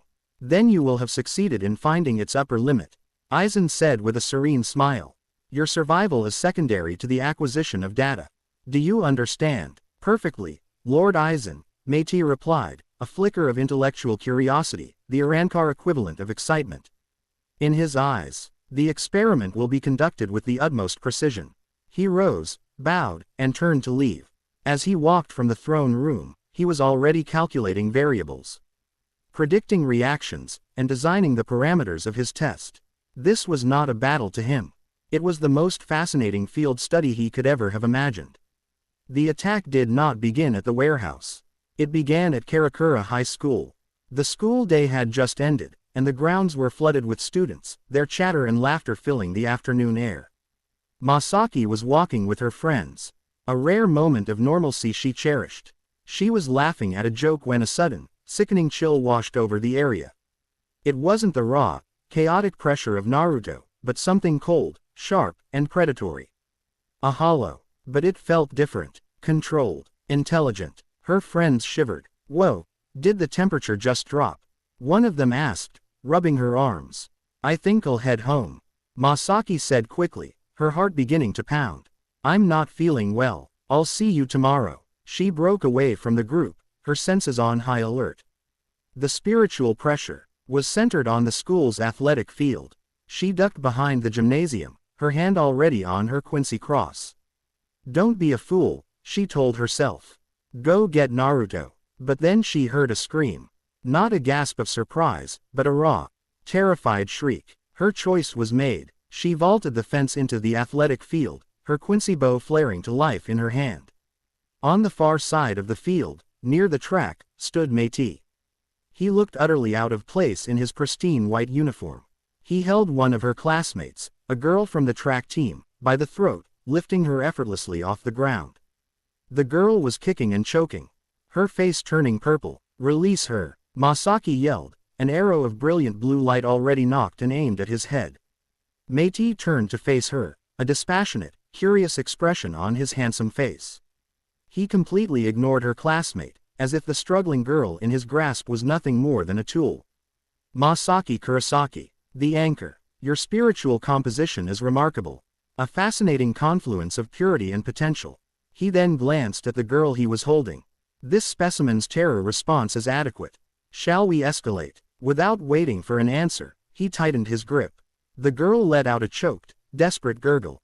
Masaki didn't hesitate. She released the arrow. It flew across the field, a silent, deadly streak of light.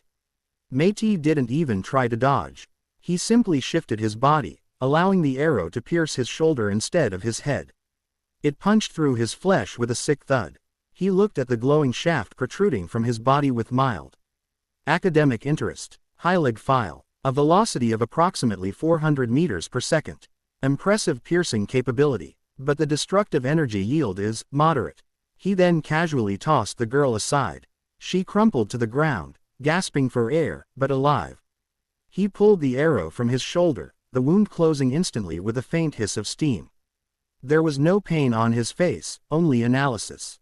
High-speed regeneration confirmed. Excellent. This wasn't a fight. This was an evaluation. The realization made Masaki's blood run cold.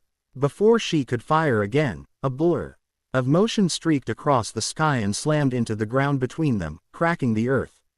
Naruto had arrived. He wasn't in his full bone armor, but jagged plates of it covered his forearms and shins. And the mask was fixed on his face, its crimson stripes a stark warning. He had felt her fear, her spike of spiritual power, and had crossed the city in seconds. He landed in a low crouch between Meiti and Masaki. His head turned to look at the Urankar, a low, rumbling growl emanating from his chest. "Ah," Meiti said, his calm expression finally breaking into a thin smile. "The primary subject arrives. Your spiritual pressure is magnificent. Chaotic, yet contained. A paradox." He didn't attack. He simply stood there, observing, his eyes taking in every detail of Naruto's form. "Lord Aizen sends his regards. He is deeply interested in your development." The name hit them like a physical blow. Aizen. The mastermind had a name. "What do you want?" Masaki demanded, moving to stand at Naruto's side, another arrow ready. "Data," Meiti replied simply. He raised a hand, and a sphere of crimson energy, dense and crackling, began to form in his palm. "Let us begin with your response to a standard grand race arrow." He unleashed the blast. It wasn't aimed at Naruto or Masaki. It was aimed at the school building behind them, where dozens of students were still milling about. It was a massive, destructive wave of energy that would obliterate the entire wing of the building. Naruto reacted on pure instinct. He thrust both hands forward. He didn't create a shield. He didn't try to block it. He created a rift, a swirling, black distortion in space, about 10 feet in diameter, materialized directly in the path of the Sero. The massive blast of red energy plunged into the rift and vanished without a sound. A moment later, a second rift opened high in the sky above them, and the Sero erupted harmlessly out of it, streaking into the clouds where it detonated with a thunderous boom that shook the entire town. Meiti's eyes widened slightly, his smile growing. Magnificent. True spatial warping, not merely high-speed movement. The energy cost must be substantial. "Enough talk," a gruff voice cut in. A figure in black Shinigami robes landed beside them in a flicker of shunpo. Isshin Shiba stood, his zanpakuto already drawn, his usual lazy demeanor gone, replaced by the grim focus of a captain. He'd felt the Sero and knew he could no longer just observe from the sidelines. "An Urankar, huh, and a chatty one at that," Isshin said, glaring at Meiti. "I'm guessing you're one of Aizen's little science projects." Captain Isshin Shiba, a rogue element, Meiti noted, his tone as if he were adding a footnote to a report. "This variable was not predicted, but it is welcome. Your presence will provide a valuable comparative dataset." And then, the battle truly began. Meiti moved with a speed that was shocking. He used Sonito to appear directly in front of Masaki. Naruto was faster. He intercepted him, not with speed, but with a spatial fold, appearing between them instantly.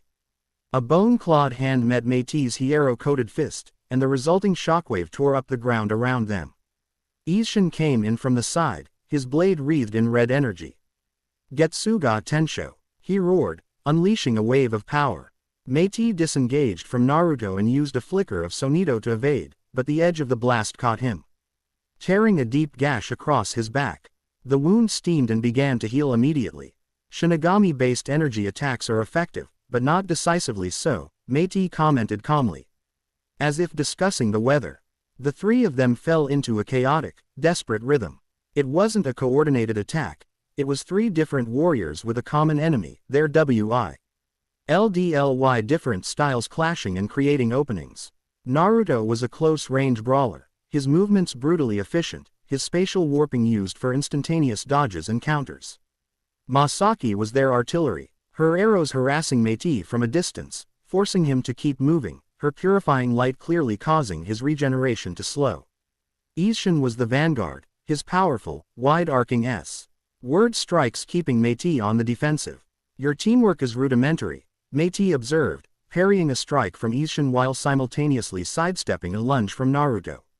He fired a volley of smaller seros, bala, from his fingertips, forcing Masaki to dive for cover. But your individual potential is staggering. He decided to escalate the test. Focusing on Naruto, he moved in, his own blade, a sleek silver rapier, drawn from his side. They exchanged a flurry of blows, claw against steel. Meiti was technically superior, his swordsmanship precise and elegant. But Naruto's fighting style was utterly unpredictable, powered by a raw, primal instinct that couldn't be taught. Meiti saw an opening and drove his blade through Naruto's side, the silver sword piercing him clean through. Masaki cried out his name. Naruto just grunted, not even stumbling. He grabbed the blade with one hand, holding Meiti in place, and drove his other clawed fist into the Arrancar's chest.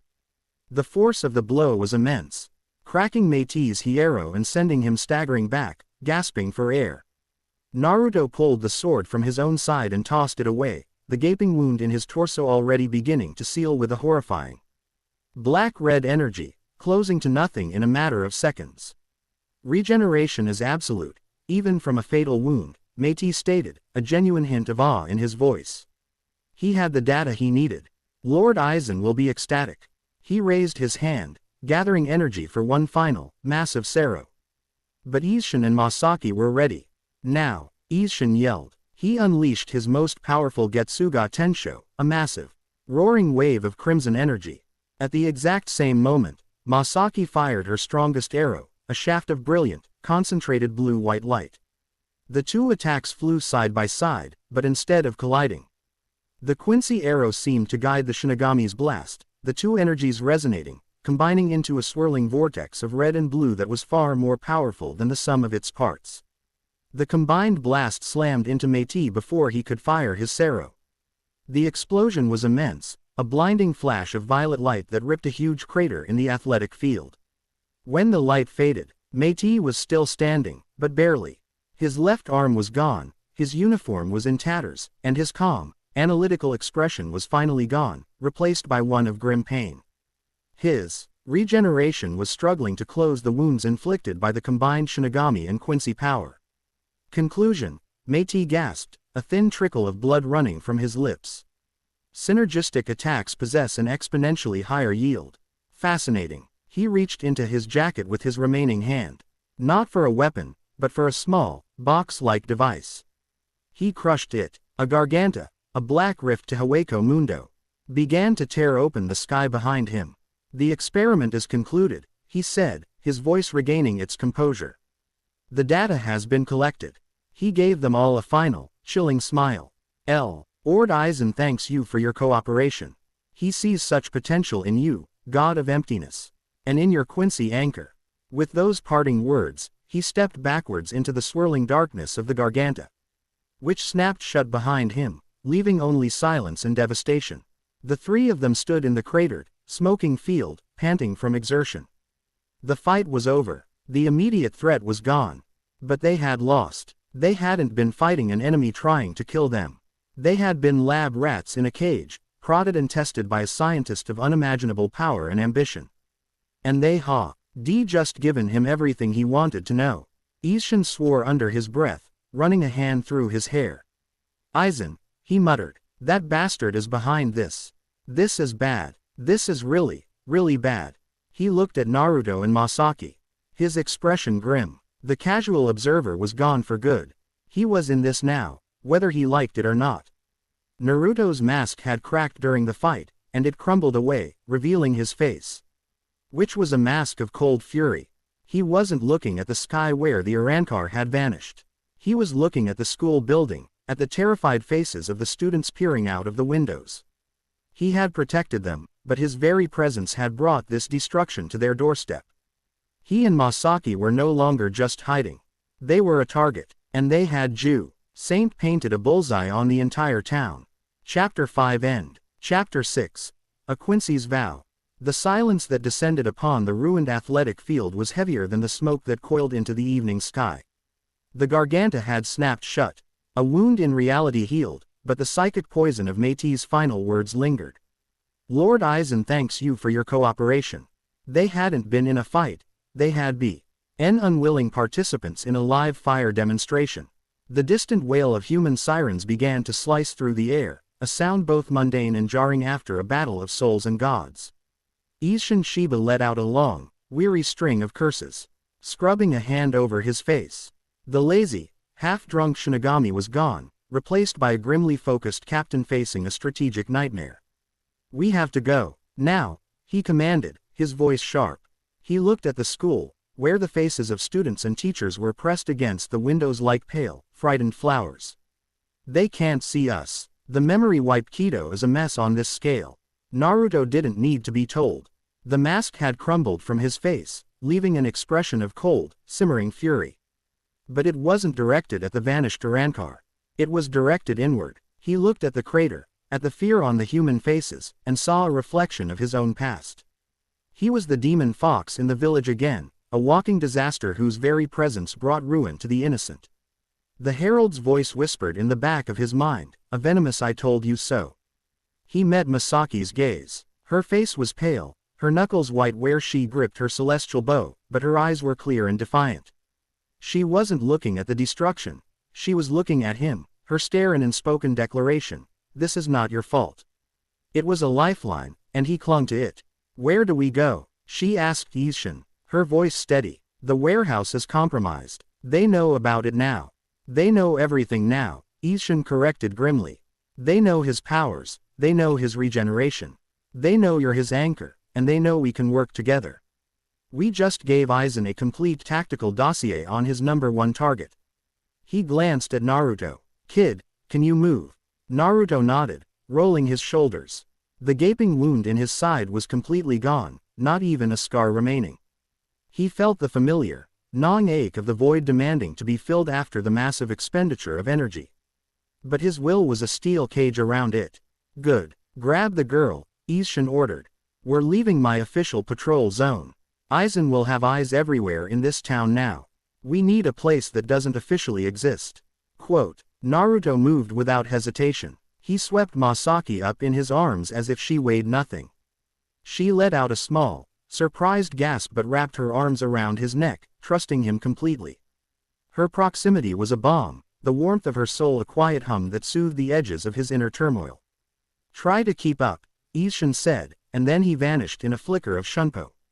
Naruto followed. He didn't use a Shinigami technique. He simply bent space, taking a single step that covered 100 yards, the world blurring and reforming around them. They flowed through the twilight city like ghosts. A silent, desperate exodus from the scene of their own unwitting crime. They left the concrete and neon of Karakura town behind, heading into the deep, ancient forest that bordered it. Ishin finally came to a stop in a small, hidden clearing, a place where the trees grew so thick they formed a natural cathedral, their leaves rustling in a language older than humanity. The air here was clean, thick with the scent of pine and damp earth. Ishin didn't relax. He drew his blade and began to walk the perimeter of the clearing, muttering under his breath. With each step, he tapped the hilt of his zanpakuto on a tree or a stone, leaving behind a shimmering, almost invisible thread of Kido. Bakudo number 77, Tentikura, he murmured, weaving the threads into a complex, invisible net. It won't stop a captain, but it'll scramble surveillance and block out our spiritual pressure from anyone less than elite. Best I can do on short notice. Naruto gently set Masaki down. The immediate danger had passed, but a heavier, more strategic tension settled in. They were fugitives. Isshin finished his work and walked to the center of the clearing, Fina. Allowing himself a moment to breathe. He looked from Naruto's intense, guarded expression to Masaki's quiet resolve. "All right," he said, skipping any pleasantries. "Time for introductions. A real one this time. I'm Isshin Shiba, captain of the 10th Division, though I guess I'm AWOL at the moment." He looked directly at Naruto. "Who, or what, the hell are you? And don't give me the silent, brooding act. I need answers. Aizen is playing chess with the whole world, and he just identified you as his opposing king. We need to know what kind of piece you are." Naruto's jaw tightened. He glanced at Masaki. She gave him an encouraging nod. He had shared his soul with her through his energy, now he had to try and explain it with clumsy, new words. "My name is Naruto Uzumaki," he began, his voice slow. Each word carefully chosen from his rapidly growing Japanese vocabulary.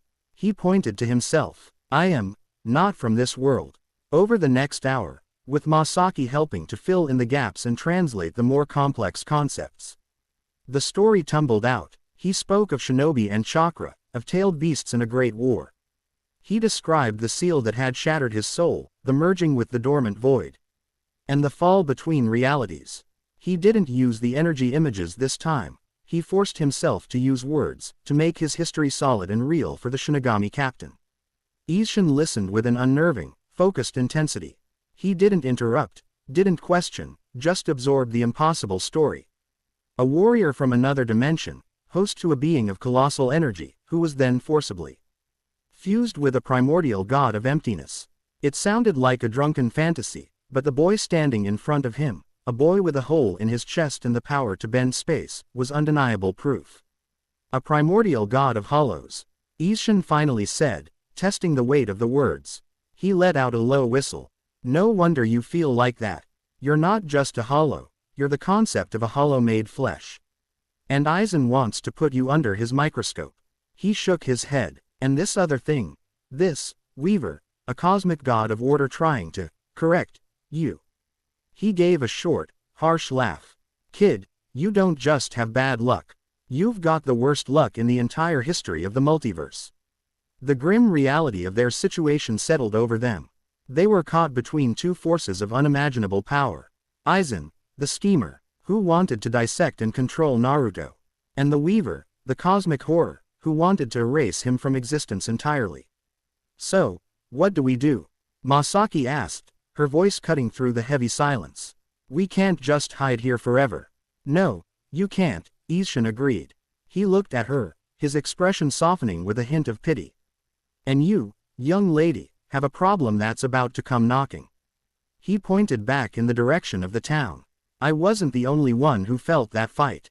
Your fiancé felt it, and I'd bet my captain's Howery he knows you were at the center of it. The Quincy are all about order and purity. This mess, this is the opposite of that. They're not going to let this go." As if his words were a prophecy, a flare of pure, blue-white spiritual energy erupted in the sky over Karakura town. It wasn't an attack, it was a symbol, a single, perfect arrow of light that hung in the air for a moment before dissolving into a shower of glowing particles. Masaki's breath caught in her throat. Her face went pale. "What is that?" Naruto asked, his body tensing, sensing her distress. "It's a formal summons," she whispered, her eyes wide with a mixture of dread and resignation. "From the head of the Ishida clan. It's a Quincy signal. It means I'm to present myself for judgment. Immediately. To ignore it is to declare myself a traitor." Naruto's reaction was instantaneous and visceral. "No," he said, the word a low growl. He stepped in front of her, his body a shield, his eyes flashing with a dangerous light. "You are not going. That man, Rukin, he wants to hurt you. To hurt us." "Naruto, I have to," she insisted, placing a hand on his arm. His muscles were rigid, coiled like steel springs. "This is my family, my people. I can't just run. That would put them in even more danger. They'll think you've captured me, or corrupted me. It will only make them more aggressive. Let them be aggressive, Naruto snarled, his protective instincts overriding everything else. I will fight them all. I will not let them take you. The memory of the Herald's whispers, of using his attachments against him, was still fresh.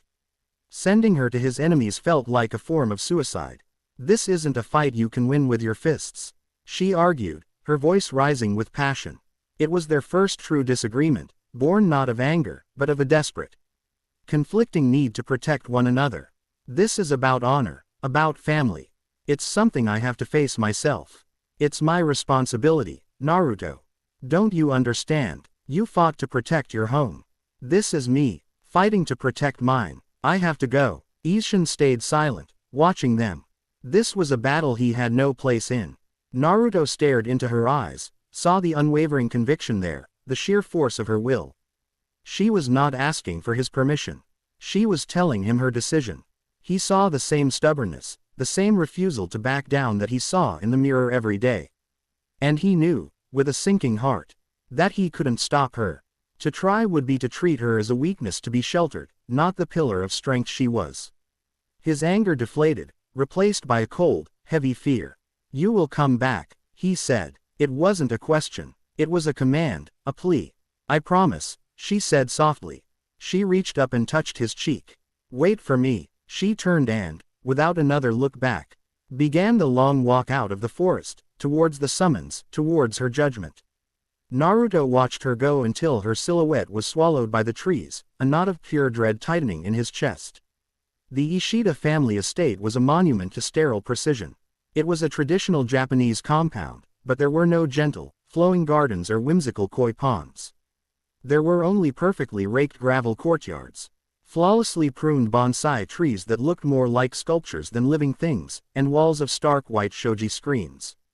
It was a place of rigid lines and cold, empty spaces. Masaki walked through it with a straight back, her footsteps the only sound in the oppressive silence. She was escorted by 2 Quincy guards into the main hall, a vast, empty room whose only furnishing was a single raised platform at the far end. There, seated in a formal line, were the elders of the clan. In the center, looking ancient and brittle but with eyes as sharp as glass shards, sat Soken Ishida, the family patriarch and Ruken's father.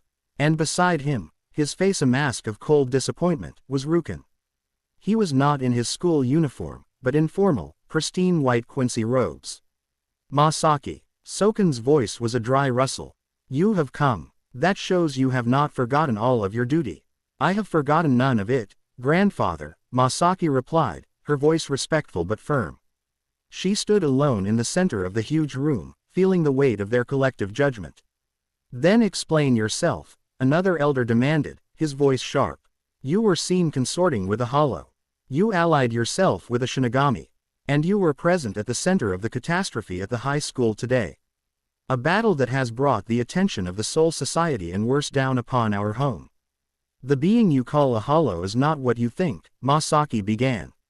He has a human soul. He is lost, and he is being hunted. We are all aware of his unique properties, Ruken cut in, his voice dripping with ice.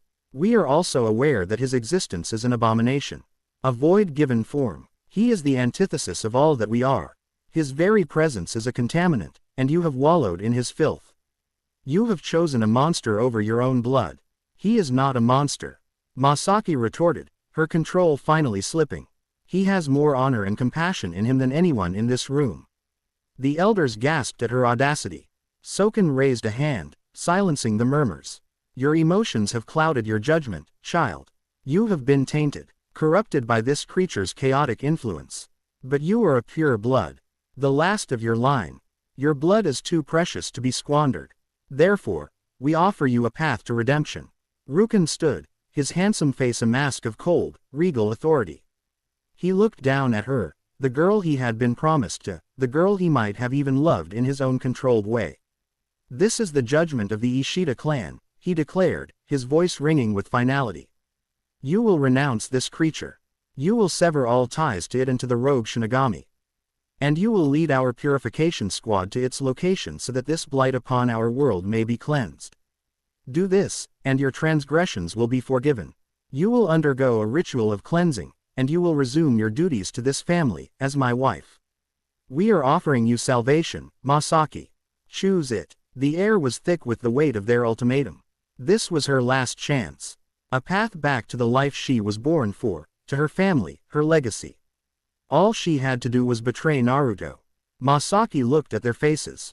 She saw their certainty, their absolute belief in their own righteousness. They weren't being cruel. In their minds, they were being merciful, saving her from a great sin. But she saw no love there. No compassion. Only the cold, sterile logic of their dogma. A purity that had no room for a soul like Naruto's. And in that moment, her choice became utterly, unshakably clear. She took a deep breath, and when she spoke, her voice was not the voice of a girl being judged, but of a woman making a vow. No, the word was quiet, but it struck the silent room like a thunderclap. I will not betray him, she continued, her voice gaining strength, ringing with a conviction that stunned them into silence. You speak of purity, but all I see here is fear. You are afraid of what you don't understand. You would destroy a soul not because it is evil, but because it is different. The being you call a monster saved my life. He has protected me. He has shown me a loyalty that is purer than any principle or law you hide behind. She looked directly at Rukin, her eyes filled not with anger, but with a deep, profound pity. The love I feel for him is not a contaminant, Rukin. It's the most real thing in my life. And if your definition of being a Quincy means I must abandon that, if it means I must become as cold and empty as this room, then I am no longer a Quincy. She reached up to the Quincy cross around her neck, the symbol of her heritage. She unclasped it and held it out. I make my vow here, today, she declared, her voice echoing in the hall. My life and my power are sworn to him. Naruto Uzumaki is my family now. He is my people. He is my home. I will stand with him, and I will fight with him, and I will protect him from anyone who tries to harm him. Whether it is a Shinigami, an Arankar, or you. She dropped the cross. It clattered on the polished wooden floor, the sound a final, irrevocable severing of her old life. For a moment, there was only stunned silence. Then Rukin's face, which had been a mask of cold authority, twisted into something akin to pain. It was the look of a man who had just lost something he hadn't even realized he treasured. But the pain was quickly buried under a mountain of wounded pride and icy fury. So be it, he hissed, his voice trembling with rage. You have made your choice. You have chosen the void over your blood. Then you are dead to us. You are no longer an Ishida. You are no longer a Quincy. You are an outcast, a traitor. He pointed a trembling finger at her. Now get out of my sight. Go to your monster, and pray we never meet on a battlefield, because I will not hesitate to purify you both. Masaki held his gaze for one last moment, then turned her back on him, on all of them. She walked out of the hall, out of the estate, her steps light, her heart aching but her soul soaring. She had lost her family, her name, her heritage. But she had found her truth. Naruto was pacing the clearing like a caged tiger when he felt her. Her spiritual signature, bright and clear, was approaching. He stopped, his heart pounding, and turned to face the path. She emerged from the trees, her face pale in the moonlight. Her eyes shadowed with the pain of what she had endured.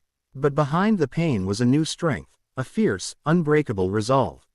He didn't need to ask what happened. He could feel the change in her. The severing of old ties.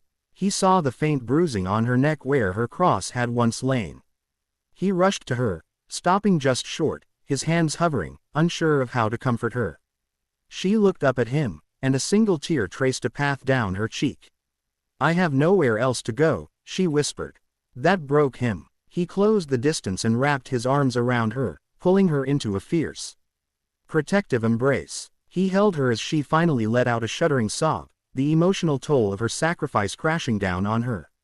He just held her, pouring all of Hi's own unspoken feelings, his fear for her, his fury at those who hurt her, his overwhelming love, into the simple act of holding her safe.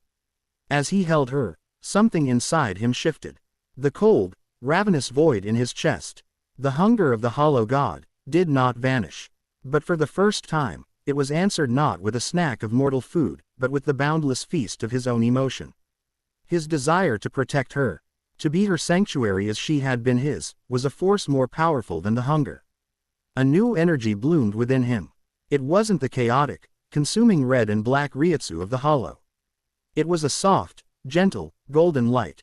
It emanated from his very core, from a place deeper than the void, a place that was purely Naruto Uzumaki. The light enveloped them both, warm and soothing, a tangible aura of pure, unconditional love and protection. Masaki felt the warmth seep into her bones, chasing away the chill of her family's rejection. She looked up and saw the golden light surrounding them, saw it emanating from Naruto.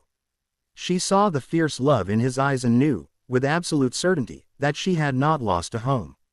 She had just found a new one. They were alone, outcasts from their own kinds, hunted by forces that could shatter worlds. But in that golden light, under the silent watch of the ancient trees, they were not afraid. They had each other, and that was enough. Chapter 6 End. Chapter 7. The God of Order's Herald.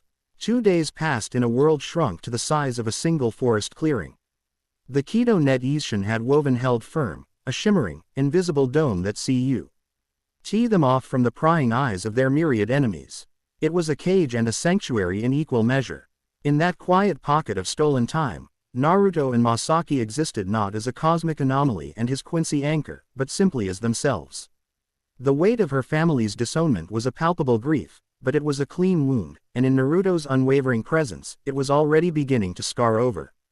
He had become her shadow, a silent, constant guardian. He watched her while she slept, a sentinel against nightmares both real and psychological. He learned the rhythm of her moods, the subtle shift in her spiritual energy when a memory of her past brought a flicker of pain. And he, in turn, opened himself up to her completely. He was practicing the strange, new golden energy that had bloomed in his chest when he'd held her. It was the antithesis of the void, a power of creation, of warmth, of pure, protective will. He learned to call it forth not as a weapon, but as a comfort, a soft light. That seemed to ease the ache in her soul. It feels like sunshine, she whispered one afternoon, watching as he held a small, glowing orb of the golden energy in his palm. It didn't consume light, it radiated it, making the shadows of the forest floor dance. It feels like you, he replied, his Japanese now fluid, learned with the supernatural speed of a mind that had been forged in the fires of battle and adaptation.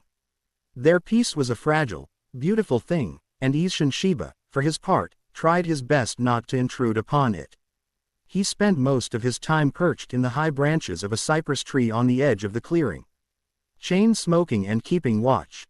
He was a grumpy, unwilling guardian angel, torn from his comfortable, undercover life and thrown into a war that made the Gote 13's politics look like a schoolyard squabble. He was out of his depth, and he knew it. And when one is out of their depth in Karakura town, there is only one person to call. He didn't have to. The person called on him. Yoo-hoo, anybody home? The voice was cheerful, lazy, and utterly out of place. It came from the edge of the clearing, right beside the invisible Kido barrier. Naruto was instantly on his feet, the golden orb in his hand vanishing as he moved to stand in front of Masaki. Isshin dropped from his perch like a stone, landing silently, his hand on the hilt of his Zanpakuto. Leanin' G against a tree just outside the barrier was a man in a green and white striped bucket hat, baggy green robes, and traditional wooden geta sandals. He held a simple paper fan in front of his face, obscuring the lower half. But his visible eyes were full of a mischievous, unnerving intelligence. Kazuki Urahara, Isshin growled, his posture relaxing slightly, though his suspicion remained on high alert. What are you doing here? How did you even find us? Oh, you know me, Isshin, Kazuki Urahara chirped, his voice muffled by the fan. A little of this, a little of that. Your Kido barrier is quite impressive, by the way. Very textbook, but it leaves a faint, telltale ozone scent in the spiritual spectrum. Like a cheap air freshener trying to cover up a dead body. You always did rush your spell casting. He took a step forward and simply passed through the barrier as if it weren't there, the complex web of Shinigami artifice parting for him like water. He snapped his fan shut with a sharp clack. Now then, introductions are in order. His gaze slid past Isshin and landed squarely on Naruto, his playful eyes suddenly turning sharp and analytical. So, Urahara said, his voice losing some of its whimsy. You're the big one. The walking, talking paradox that's got everyone from the Seraite to the Shadow Realms in a tizzy. Naruto Uzumaki, isn't it? An extra-dimensional refugee with the soul of a primordial void, romantically entangled with a disowned pure-blood Quincy, being hunted by both a rogue Shinigami mastermind and a cosmic deity of pure order. Oh, it's at least a Tuesday. Naruto stared at the newcomer. This man's soul felt slippery. It was powerful, immensely so, a deep, churning ocean of Ryutsu, but it was veiled, hidden behind layers of tricks and misdirection. He was 1,000 times more dangerous than his goofy appearance suggested. You know a lot, Naruto stated, his hand still resting on Masaki's shoulder, ready to pull her behind him. It's my business to know a lot, Urahara replied cheerfully, and your business, my dear boy, has become the biggest business in town. Aizen's little pet project, Meiti, sent back a truly fascinating report before he was recalled for repairs. Spatial warping, conceptual erasure, absolute regeneration, and a power output that fluctuates based on emotional proximity to your Quincy anchor. He gave Masaki a polite little bow.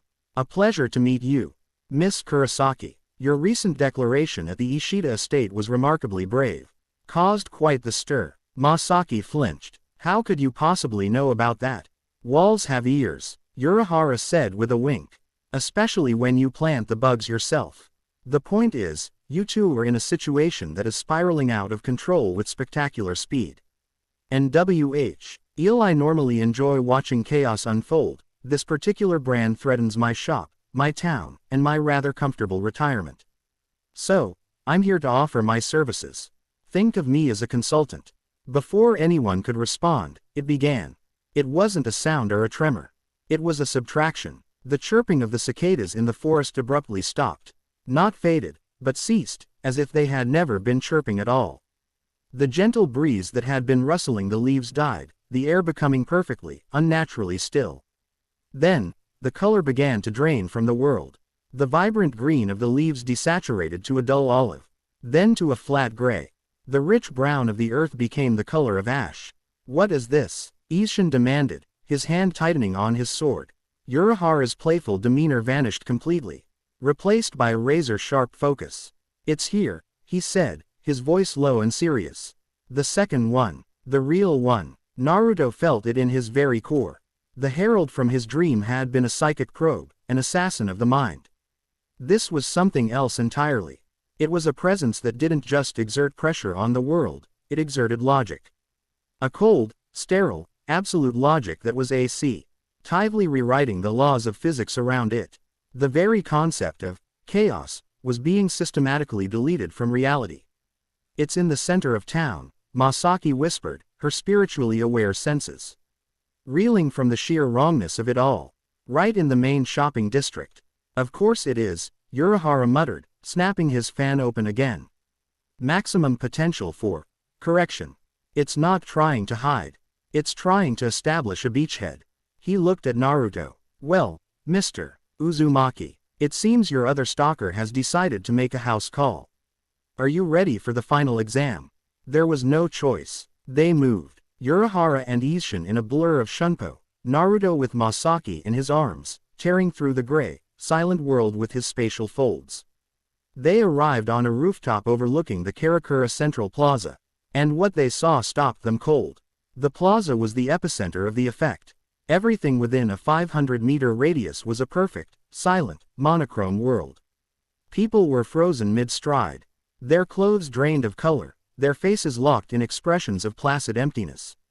Cars were stopped, silent.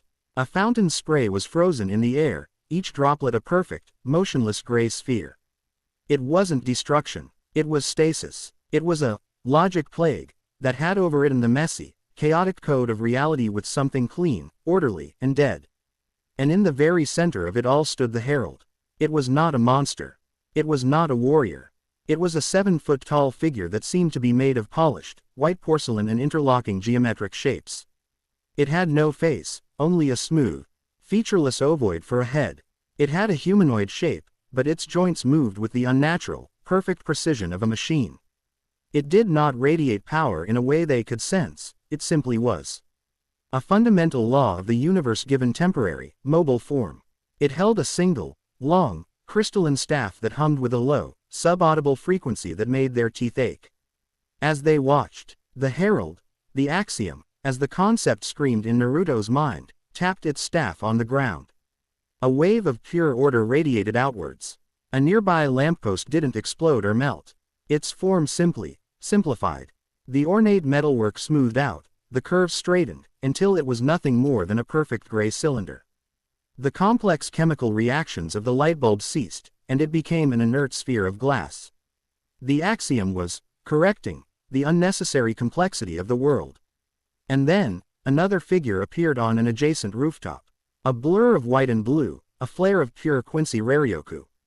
Ruken Ishida stood there, his face a mask of cold fury, his spirit bow already formed in his hand. Ishida, Isshin called out, "What are you doing here? This thing is an affront to the balance of all worlds." Ruken stated, not looking at them. His eyes were fixed on the axiom. Its existence is a threat to this city. As the last Quincy protector of this land, it is my duty to eliminate it. This is not an alliance. I am simply here to exterminate a pest. Stay out of my way. He didn't wait. He drew his bowstring back, gathering a massive amount of spiritual particles. Licked region, he cried, unleashing his signature attack. A volley of 100 brilliant blue arrows rained down from the sky, a storm of holy light aimed directly at the herald. The axiom didn't move, it simply raised its free hand. The arrows, instruments of pure spiritual destruction, struck an invisible field around it. They did not explode. They did not ricochet. They resolved. Our complex energy signatures were broken down, simplified, and unwritten from existence, dissolving into a shower of harmless, inert blue particles that drifted away like dust. Ruken's eyes widened in disbelief. My turn, Isshin grunted. He leapt from the rooftop, his blade already wreathed in the crimson flames of his shikai. He landed in the gray zone, the stasis effect fighting against his own Ryutsu, and swung his sword. Getsuga Tensho. A massive wave of chaotic, fiery red energy tore through the plaza, a wave of pure destruction aimed at the herald. The axiom simply tilted its head. It pointed its crystalline staff at the incoming attack. A beam of pure white light, containing no energy, only information, shot out and struck the Getsuga Tensho. The chaotic wave of red energy wavered, its form flickering. Its violent, uncontrolled energy was being corrected, its equation solved. In a matter of seconds, the roaring wave of fire simply smoothed out, its power neutralized, and it dissipated into nothingness. Not even leaving a scorch mark. The two most powerful men in Karakura town had just thrown their best shots at the creature, and it had erased them with contemptuous ease. Conventional energy attacks are illogical, the axiom stated. Its voice was not a sound that traveled through the air, but a direct, telepathic transmission that resonated in their minds. It was genderless, toneless, and cold as the void between stars. Chaos is an error. All errors will be corrected. It turned its featureless face towards them, its attention finally drawn. It identified the greatest source of chaos, Naruto, and the chaotic emotional anchor beside him, Masaki. Primary anomaly and its symbiotic catalyst detected, the axiom's mind voice intoned. Correction protocol initiated. It moved. It didn't use Sonito or Shunpo. It simply ceased to be in one place and appeared in another, right in front of Naruto and Masaki on the rooftop. It had not moved through the intervening space. It had calculated its destination and edited its position. Naruto reacted instantly, shoving Masaki behind him and lashing out with a clawed hand wrapped in the red-black energy of the void. He aimed not to strike, but to erase. His claws met the axiom's porcelain-like chest. For a moment, nothing happened. Then, a wave of feedback shot up Naruto's arm, so painful it made him roar. His erasure energy, his power of the void, was being countered. The axiom wasn't a being of matter or energy that could be unmade.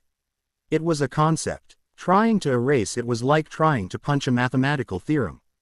The axiom placed its hand on Naruto's chest. Correction. It wasn't a blow. It was an instruction. It instructed the complex biological and spiritual systems that were Naruto Uzumaki to simplify. He felt his own energy signatures begin to unravel, his life force being smoothed out, his very existence being edited into a simpler, non-living state. The pain was excruciating, a feeling of being turned into primordial, featureless clay, and that's what triggered it. The sight of Naruto on his knees, roaring in agony, his form flickering as he fought against being unmade, broke something in Masaki. Her fear, her grief, her love, it all coalesced into a single, defiant scream. Her spiritual power erupted from her, a brilliant, chaotic, emotional nova of pure blue light. The axiom turned its head. Catalyst energy spike detected. Illogical, emotional. It raised its staff to point at her. Prioritizing catalyst correction. It was a fatal mistake. It had threatened the one T ing in the universe that gave Naruto's void a purpose. A new light erupted from Naruto. The golden light. It was no longer a gentle warmth, but a defiant, furious sun. It blazed from his core, pushing back against the axiom's correction. Fighting the sterile logic with the passionate, illogical truth of his will to protect her. The void as a hunger, a thought, clear as a bell, resonated in his own mind. But my love for her, that is a gravity, a law unto itself, and my law is stronger. He threw his head back and roared, and the world changed. The red-black energy of the void and the golden light of his soul swirled together. Not as enemies, but as partners. Bone-white armor exploded into existence over his body, but it was different now. It was not the jagged, monstrous exoskeleton of a beast. It was smooth, elegant, regal. The mask fused to his face, no longer a skull but a noble, kingly visage, with the whisker marks etched deep and 3 golden stripes sweeping back from the eyes like a crown. Long, white hair flowed down his back, and 6 golden, rib-like wings of pure, solidified energy unfurled behind him. And the hole in his chest, the symbol of his emptiness, was no longer a void. In its center, blazing with the intensity of a newborn star, was the golden orb of his own indomitable will. He was not a human containing a void. He was not a void wearing a human shell. He was a perfect synthesis. The god of hollows had finally found its heart. He rose to his feet, no longer a brawler but a king. He looked at the axiom, and for the first time, the herald seemed to pause. Paradox, its mind voice stated. A hint of something that might have been confusion entering its perfect logic. The error has integrated. I am not an error, Naruto said, his voice now a dual-tone echo, part human, part divine roar. I am a choice, and you, he pointed a golden-clawed finger at the herald, are trespassing in my world. He didn't charge. He raised his hand, and the very I sea of space around the axiom began to fray. The herald's power corrected the space around it, locking it into a perfect, stable grid. But Naruto wasn't just using the void to erase anymore. He was using his golden will to command it. He wasn't breaking the rules, he was writing a new one. My will is absolute, he declared. He clenched his fist, and the stabilized space around the axiom shattered like glass. The herald was staggered, its perfect form flickering. For the first time, it had encountered a logic as absolute as its own. Now, Urahara's voice shouted from below. Its core logic is compromised. Overwhelm it with irrationality. Now, Rukin didn't need to be told. He fired a single, perfect arrow, not of destruction, but of pure, concentrated Quincy essence. Isshin unleashed another Getsuga Tensho, a raw, angry blast of chaotic Shinigami power. The axiom tried to correct the 2 incoming attacks, but its systems were already struggling against Naruto's reality-warping assault. It was distracted. Here, Naruto commanded. He created a single, tiny, stable point of pure void right in the center of the axiom's chest. A flaw, a deliberate error he forced into its perfect code. Aim for this. The Quincy arrow and the Shinigami Getsuga Tensho struck the flaw at the exact same time. The 2 opposing energies, chaos and purity, slammed together inside the herald's conceptual core. The result was not an explosion. It was a logical contradiction, a spiritual divide by zero error that caused the axiom's entire being to crash like a corrupted file. Its porcelain form cracked, not breaking into pieces, but splintering into countless fractal patterns. White light poured from the cracks. Error, logged, the herald's voice echoed in their minds, faint and distorted. The Weaver will not be deterred by a paradox. The Weaver will dispatch a theorem to solve you. With a final, silent flash of white light, the god of order's herald dissolved, unwritten from the world. The moment it vanished, reality rushed back in, color flooded the world, sound returned with a deafening roar, and the frozen people in the plaza collapsed, groaning, holding their heads, with no memory of what had just happened. On the rooftop, Naruto stood in his ascended form, the golden light from his chest casting long shadows. He was panting, the transformation costing him an immense amount of energy. Rukin was gone, vanished as silently as he had appeared. Isshin and Urahara stared up at Naruto, their expressions a mixture of awe and profound terror.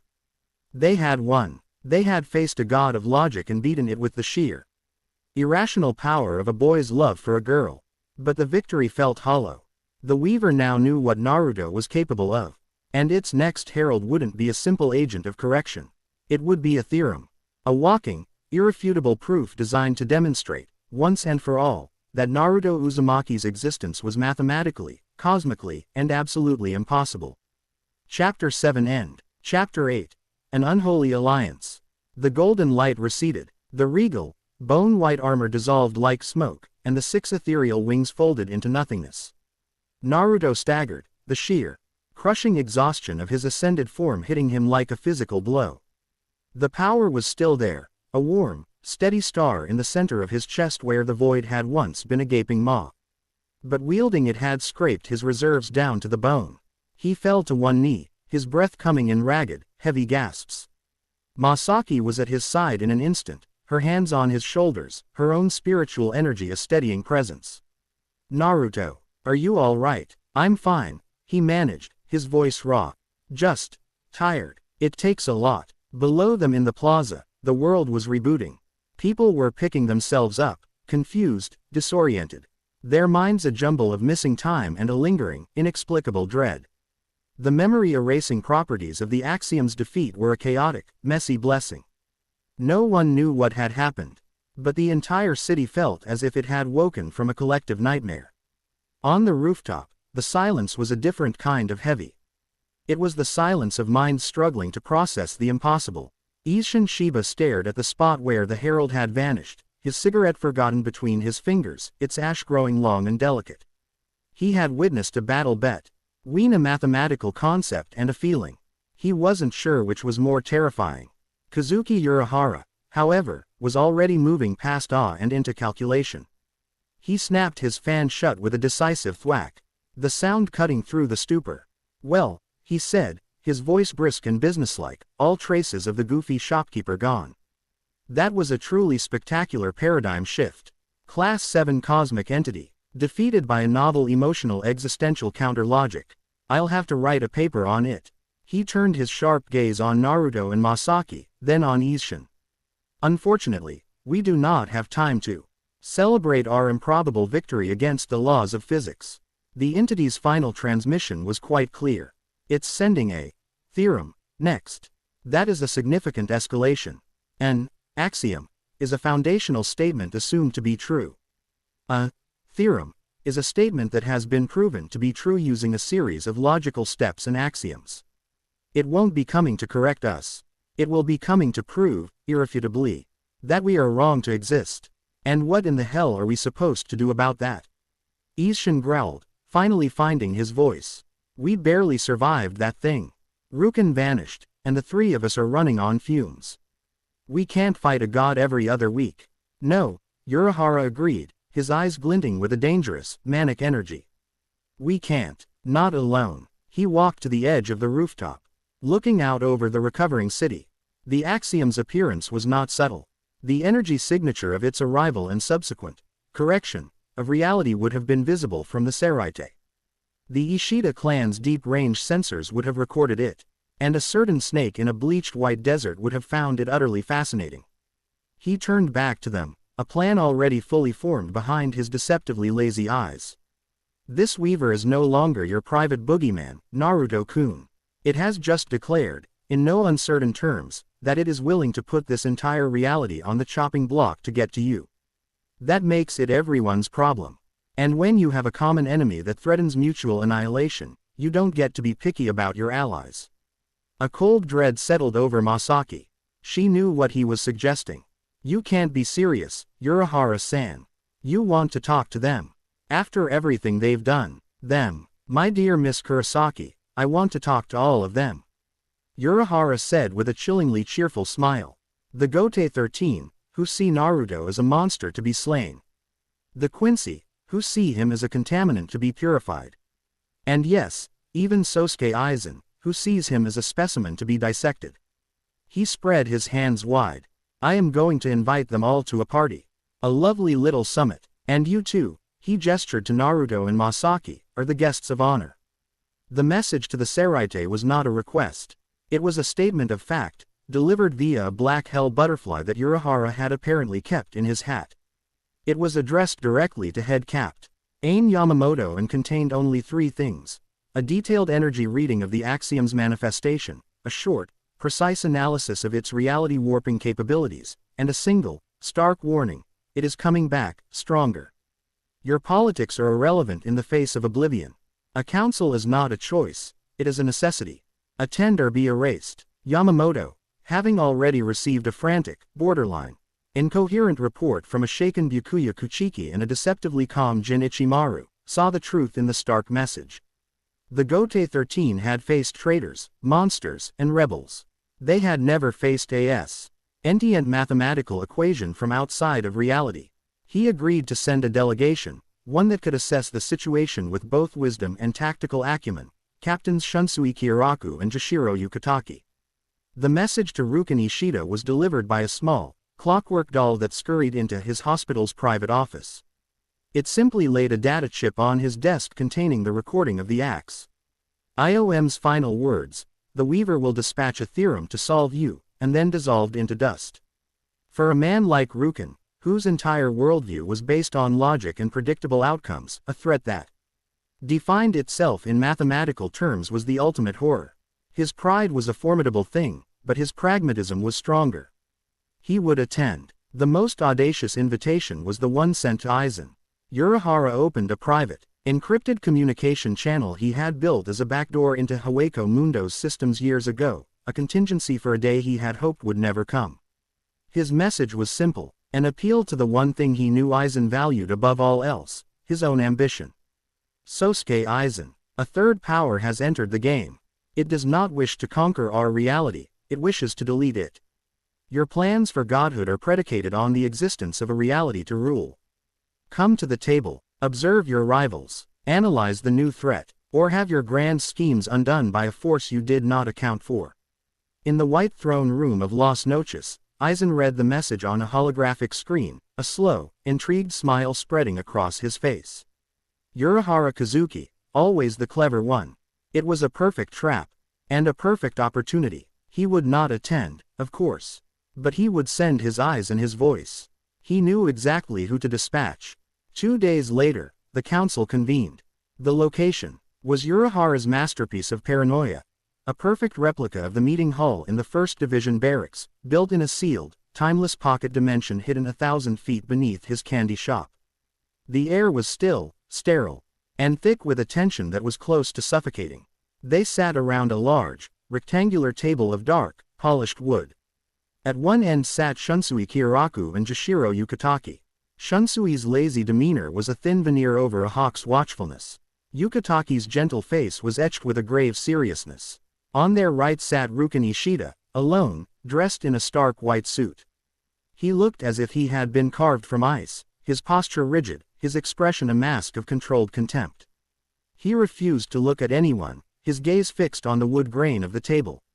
On the left side, another figure shimmered into existence. It was Jin Ichimaru, his fox-like smile firmly in place. Lord Aizen sends his apologies, he chirped. He's terribly busy with management duties, you know how it is. But he asked me to listen in. He was a proxy, a walking, talking communication device for the master manipulator. At the other end of the table, facing them all, sat Naruto and Masaki. Behind them, leaning against the wall with his hat tipped low, was Urahara, with Isshin standing beside him, arms crossed, looking deeply uncomfortable. Naruto was not the lost boy from the warehouse. He sat tall, his presence filling the room. He wore a simple black shirt and pants, but there was an authority in his stillness, a weight in his gaze that commanded attention. The golden light of his soul was a quiet, steady warmth that seemed to push back against the collective chill of the room. Masaki sat at his side, her expression calm and composed. She was not his shield or his anchor now. She was his queen, his advisor, his partner in this impossible game of cosmic politics. Well now, Shunsui began, breaking the suffocating silence. He tipped his straw hat back. This is quite a gathering. Enemies from 1,000 years, a snake from Hueco Mundo, and the two little lovebirds who seem to be the cause of it all. Kazuki, you really know how to throw a party. Let's dispense with the pleasantries, Kiraku. Rukin said, his voice cutting and cold. We are here because an existential threat has revealed itself. I am here to understand the nature of that threat and to determine the most efficient method of its neutralization. Nothing more. My, so serious, Dr. Ishida, Jin drawled. Don't you want to say hello to your old flame? She's lookin' well, considerin' she's consorting with the end of the world. Masaki's jaw tightened, but Naruto placed a calming hand on hers under the table. He would not let them bait her. Captain Ichimaru raises a valid, if crudely phrased, point, Yukitake said. His tone gentle but firm. He looked at Naruto. Uzumaki-san, the reports from Captain Kuchiki, and the data from Urahara, paint a picture of a power unlike anything we have ever known. But you are the focal point. This, Weaver, wants you erased. Before we can discuss a strategy, we must understand why. All eyes turned to Naruto. This was the moment of truth. He could have responded with a display of power. A threat, a plea. He did none of those things. He simply met their gazes, one by one, and spoke with a calm, resonant clarity that belied his age. The Weaver is a god of order, stasis, perfection. Naruto began, his voice echoing slightly in the silent room. In its view, the universe is a tapestry, a perfect design. I was not part of that design. When I was created, a fusion of a human soul, a being of immense chaotic energy, and a primordial void, I became a paradox. A thread that did not belong. A flaw in its perfect creation. He leaned forward, his blue eyes intense. It doesn't hate me. It doesn't want to conquer my world. It sees me as a mathematical error that needs to be erased. And it has determined that my existence, and my connection to Masaki, is creating more paradoxes. More chaos. It's not just trying to erase me anymore. It's trying to erase the entire equation I am a part of. That equation, he gestured to the room, to all of them, as this reality. His explanation was simple, direct, and utterly terrifying. He wasn't posturing, he was delivering a diagnosis. So this creature's very existence invites our doom, Rukin stated flatly. The logical solution is to remove the variable. If you were to be erased, the threat would pass. Perhaps, Jin said, his smile widening. Or perhaps the damage is done. The tapestry's already been snagged. Pulling the thread now might just unravel the whole thing. He was feigning cooperation, but he was also genuinely intrigued by the cosmic puzzle. Aizen would want to know every detail. And what of your own solution? Uzumaki-san, Shunsui asked, his eyes sharp. You defeated its herald. You must have some idea of how to fight it. The axiom was a being of pure logic, Naruto explained. It could not process a contradiction. My power is a contradiction. The void and the soul, emptiness and love, chaos and will. It crashed its systems. He shook his head. The next one, the theorem, will be different. It will be designed specifically to solve my paradox. It will be built to counter me. I cannot fight it the same way. He looked at all of them, the Shinigami, the Quincy, the agent of the Arankar. Its strength is its perfect, singular logic. Our strength, he said, the words hanging in the air, is that we are all completely illogical. We are a messy, chaotic, contradictory assembly of rivals, enemies, and traitors. We are everything the Weaver hates. He stood up, his presence filling the room not with pressure, but with purpose. I am not asking you to be my allies. I am not asking you to be my friends. I am telling you that we have one chance. The Weaver sees the universe in black and white. We must show it a world of gray.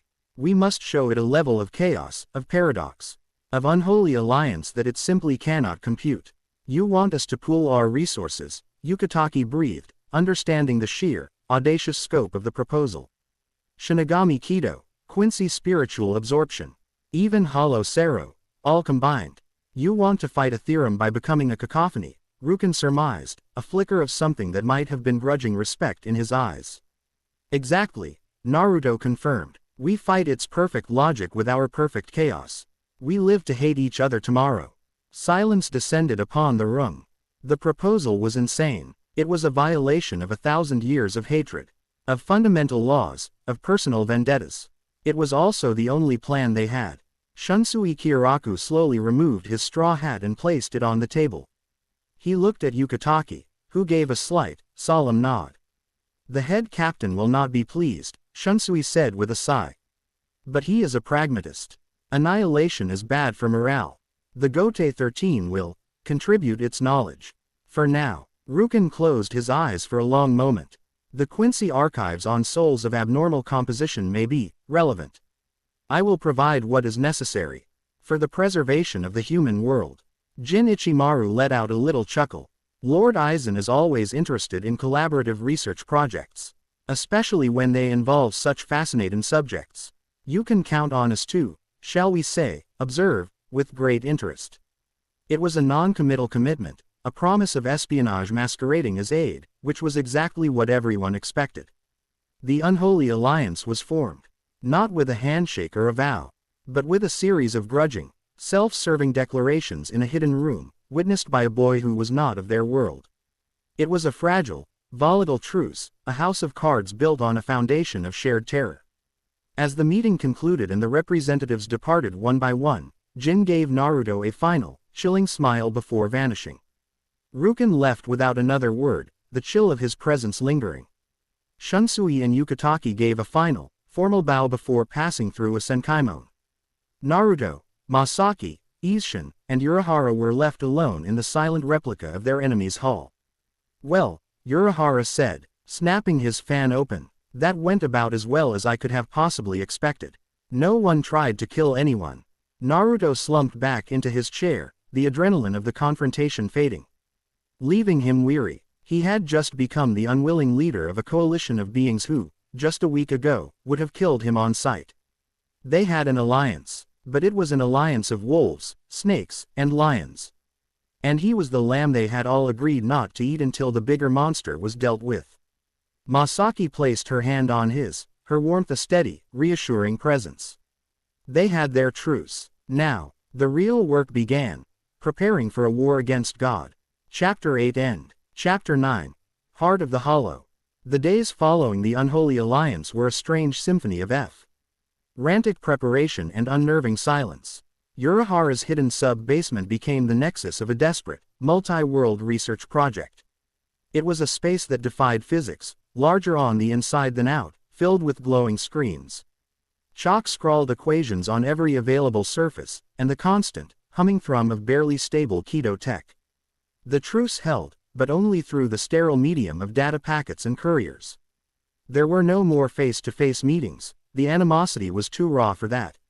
Rukin, true to his word, had a courier deliver a series of ancient, leather-bound Quincy texts. They were cold, analytical tomes, filled with precise diagrams of soul structures and esoteric theories on spiritual particle decay. They spoke of void-type anomalies, in the same detached, clinical tone one might use to describe a virus. But hidden within the dense, dogmatic prose were crucial insights into how a being of emptiness interacts with the world of the living. Urahara devoured the texts, his usual whimsy replaced by a feverish, obsessive focus. From the Soul Society, a different kind of knowledge arrived. Captain Kyoraku sent scrolls detailing forbidden Keto, high-level barrier arts, and theoretical Shinigami techniques for sealing conceptual entities. It was a treasure trove of knowledge that would have gotten any other Shinigami executed for possessing, a clear sign of how seriously Yamamoto was taking the threat. The scrolls were delivered by a stoic, silent member of the Onmitsukido who appeared, dropped the package, and vanished before anyone could speak a word. The most unnerving contribution came from Aizen. Jin Ichimaru didn't send a courier, he simply appeared on one of Urahara's monitors for precisely 30 seconds. Lord Aizen was thinkin', he chirped, his smiling face a pixelated mask of malice. The first herald attacked the mind. The second attacked physical law. It's logical to assume the third, the Theorem will attack a conceptual level. It won't try to break the subject. It will try to disprove him. Thought you'd find that useful. Ta. The screen went blank. It was a terrifyingly insightful piece of advice, a strategic breadcrumb left by their greatest enemy. And no one knew if it was meant to help them or to steer them into a more interesting, observable failure. Naruto and Masaki were the eye of this hurricane of information. Hyle Urahara and a reluctant Isshin worked to synthesize this contradictory mountain of data into a coherent strategy. The two of them focused on the only thing they could, their own power. Urahara created a specialized training ground for Masaki within the sub-basement, a vast chamber where she could practice without restraint. She was no longer just a Quincy. Armed with the Shinigami scrolls and Urahara's eccentric genius, she began to evolve. She learned to weave Kido incantations into the formation of her arrows, creating shafts of light that didn't just pierce, but could bind, seal, or detonate with explosive force.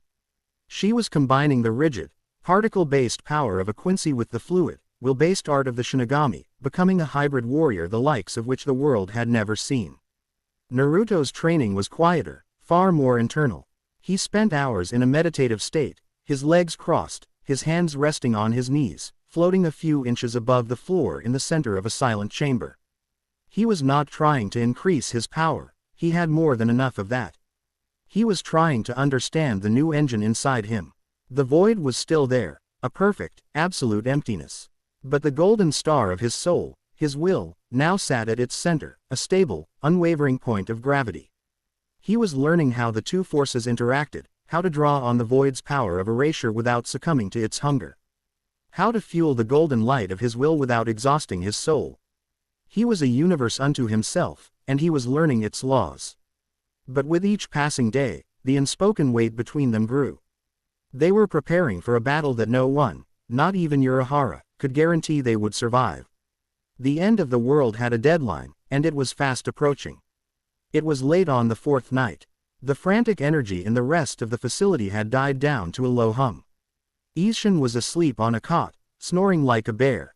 Urahara was hunched over a console, finally passed out from sheer exhaustion. His striped hat askew. Naruto found Masaki in her training chamber.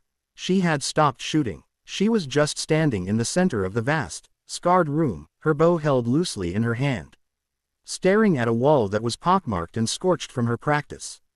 "You should be resting," Naruto said softly, his voice echoing in the quiet space. She didn't turn. "I can't rest," she replied. Her voice strained. "Every time I close my eyes, I see that thing, the axiom. And I hear its voice. The Weaver will dispatch a theorem to solve you. It feels like I'm waiting for an executioner." He walked to her, stopping at her side.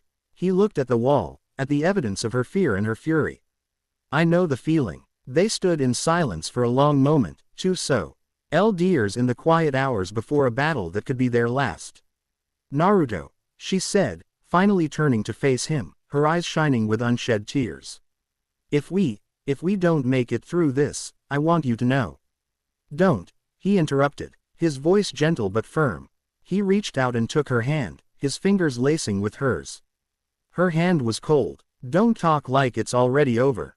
We're still here, right now, in this moment." He pulled her closer, his other hand coming up to cup her cheek.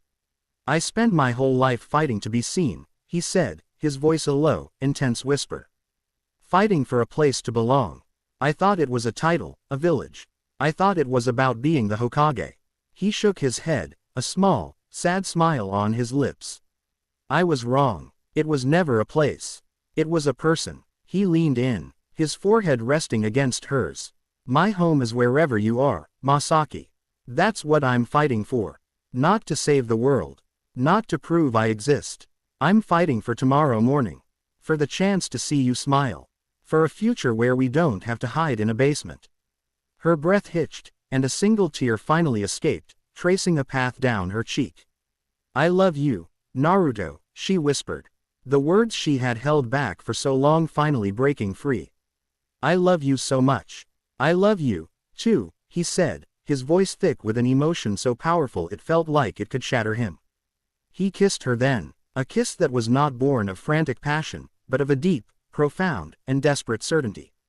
It was a promise, a vow, a prayer in the face of oblivion. In that moment, holding her, feeling her love wash over him, he knew what he had to do. He had mastered the mechanics of his new power. But he had not yet faced its source. He had accepted the void as a part of himself, but he had never truly spoken to it. Jin's warning echoed in his mind. The theorem would attack him on a conceptual level. To win, he had to be conceptually whole. He pulled back, his hands still holding her face. "I have to do something," he said, his eyes filled with a new, strange resolve. "Don't be afraid. Stay with me." Before she could ask, he closed his eyes and let go of the world. He was not in the training room anymore. He stood in a space of infinite, silent darkness. It was not cold or menacing, it was simply empty. A perfect, tranquil void. But it was not completely dark. Far in the distance, a single, brilliant golden star pulsed with a steady, gentle light. That was him. That was his soul, his will, the core of Naruto Uzumaki. The darkness was the rest of him. He had been here before in his meditations, observing the two forces from a distance. Now, he walked into the darkness, towards the star. As he did, he felt a presence. It was ancient, vast, and utterly dispassionate. It was the consciousness of the void itself. The hollow God. A voice, not of words but of pure concepts, resonated through the emptiness. It was the sound of a universe collapsing, of a star dying, of the final, inevitable silence. "You have returned, my host. My other half." "I am not your host," Naruto said, his own voice clear and steady in the silent dark. "And you are not my other half. We are one. I came to understand that." A novel thought, the voice communicated. "Previous wielders fought. They caged me. They feared me. They saw emptiness as a weakness. A hunger to be filled. They were wrong. Emptiness is potential. Hunger is purpose." "I know," Naruto said. "I felt it. The hunger to consume, to fill the void. And yet you resist," the God of Hollows noted. "You cling to the golden light. To the connection. To the girl. It is a chaotic, illogical anchor. It prevents your true ascension. To become perfection, you must become purely empty." This was the final test. The same temptation the herald had offered him. Now coming from the source. The path to ultimate power, through ultimate loss. The choice Sasuke had made. "You're wrong, too," Naruto said, stopping his walk. He stood in the vast darkness between himself and his soul. "You think love is an anchor that holds me down. But it's not. It's a lens. It's a focus." He held up his hand, and a small wisp of the red-black void energy swirled in his palm. "This is your nature. Hunger. Consumption. Erasure. It has no direction, no morality. It simply is." He clenched his fist, and the void energy was infused with a thread of golden light. "But my love for her, my will to protect our future, it gives your hunger a purpose. It gives your emptiness a target." He looked into the infinite darkness, addressing the ancient consciousness that was now a part of him. "I am not going to fight you. I am not going to cage you. I am going to accept you. You are the universe's most perfect weapon. The power of absolute erasure. And I," he said, his voice ringing with unshakable conviction, "I'm going to be the one who aims you." He spread his arms wide, an act of complete surrender and complete command. "We are not two halves. We are one whole. I am Naruto Uzumaki. I am the will of a man who loves a woman and wants to build a life with her. And I am the God of Hollows, the embodiment of the void that will consume anything that stands in our way. There is no contradiction. This is who I am." For a long moment, the void was silent. The ancient, primordial consciousness seemed to be processing a concept it had never encountered before. Purpose beyond existence. Then, a deep, resonant hum vibrated through the nothingness. It was not a sound of agreement, but of acceptance. Of integration. "So be it," the voice echoed, not as a separate entity, but as a deeper chord in his own being. "We are one." The golden star in the distance began to move. It did not fly towards him. The void itself contracted, pulling the star towards Naruto. The infinite darkness flowed into him, not to consume him, but to join him. The golden light of his soul did not fight it, but welcomed it. Light and dark, soul and void, love and emptiness, creation and erasure, they all collapsed into the single point of his existence. In the training room, Masaki watched in terror and awe. Naruto, who had been standing before her, suddenly went limp, his eyes closed. But he did not fall. He remained floating in the air, his body glowing with a soft, golden light. Then, a profound darkness, a red-black aura of pure void, began to seep from his skin. The two energies swirled around him, a terrifying vortex of opposing forces. The golden light was warm and life-affirming. The darkness was so cold it seemed to freeze the very air, so empty it felt like it was pulling the light out of the room. Masaki held her breath, her heart pounding. It looked like he was being torn apart. But then, the two forces stopped fighting. They began to dance. They braided together, weaving into a single, unified aura of shimmering, twilight energy, neither purely light nor purely dark. The hole in Naruto's chest, which had always been a window into a terrifying blackness, changed. The golden star at its center pulsed once, brightly, and then its light expanded, not as a solid orb, but as a delicate, intricate web of golden energy that filled the void. It was no longer a hole. It was a nexus. The empty space was still there, but it was now laced with the structure and purpose of his soul. He opened his eyes. They were the same brilliant blue, but they held a new depth, a serene, ancient calm. The internal war was over. He had won. He floated down to the floor, landing silently in front of her. He looked at himself, then at her, a small, true smile on his face. "It's done," he said. His voice was the same, but it carried a new resonance, a perfect harmony of all that he was. He no longer had to choose between being a man and being a god. He was simply Naruto. The moment of peace was shattered by a piercing, high-pitched alarm that blared through the entire facility. Red lights began to flash, casting the room in a bloody, urgent glow. Urahara and Isshin burst into the chamber, their faces grim. Urahara was already typing frantically on a handheld device. "It's here," he said, his voice devoid of any of its usual levity. "A massive SP. A teal distortion has just opened in the sky above the city. The energy readings they're not readings. They're a coherent string of mathematical proofs. It's not just an entity." He looked up from his screen, his eyes wide with a scientist's terror. "It's an argument, and it's broadcasting one simple, irrefutable message on every spiritual frequency." "What is it?" Masaki asked, her hand instinctively finding Naruto's.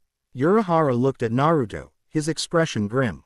"Let x equal the variable, Naruto Uzumaki. For the universe to continue to exist, x must equal 0. The theorem had arrived. The final exam had begun. Chapter 9 End. Chapter 10. The King and the Queen.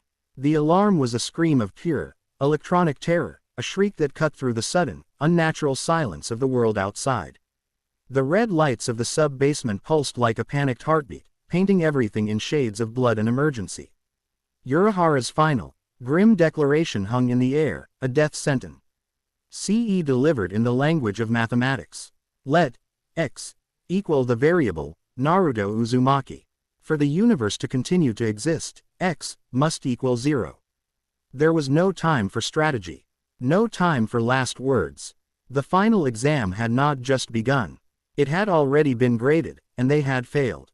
"Up," Isshin roared, snapping out of his shock. "We're moving. We fight it in the open."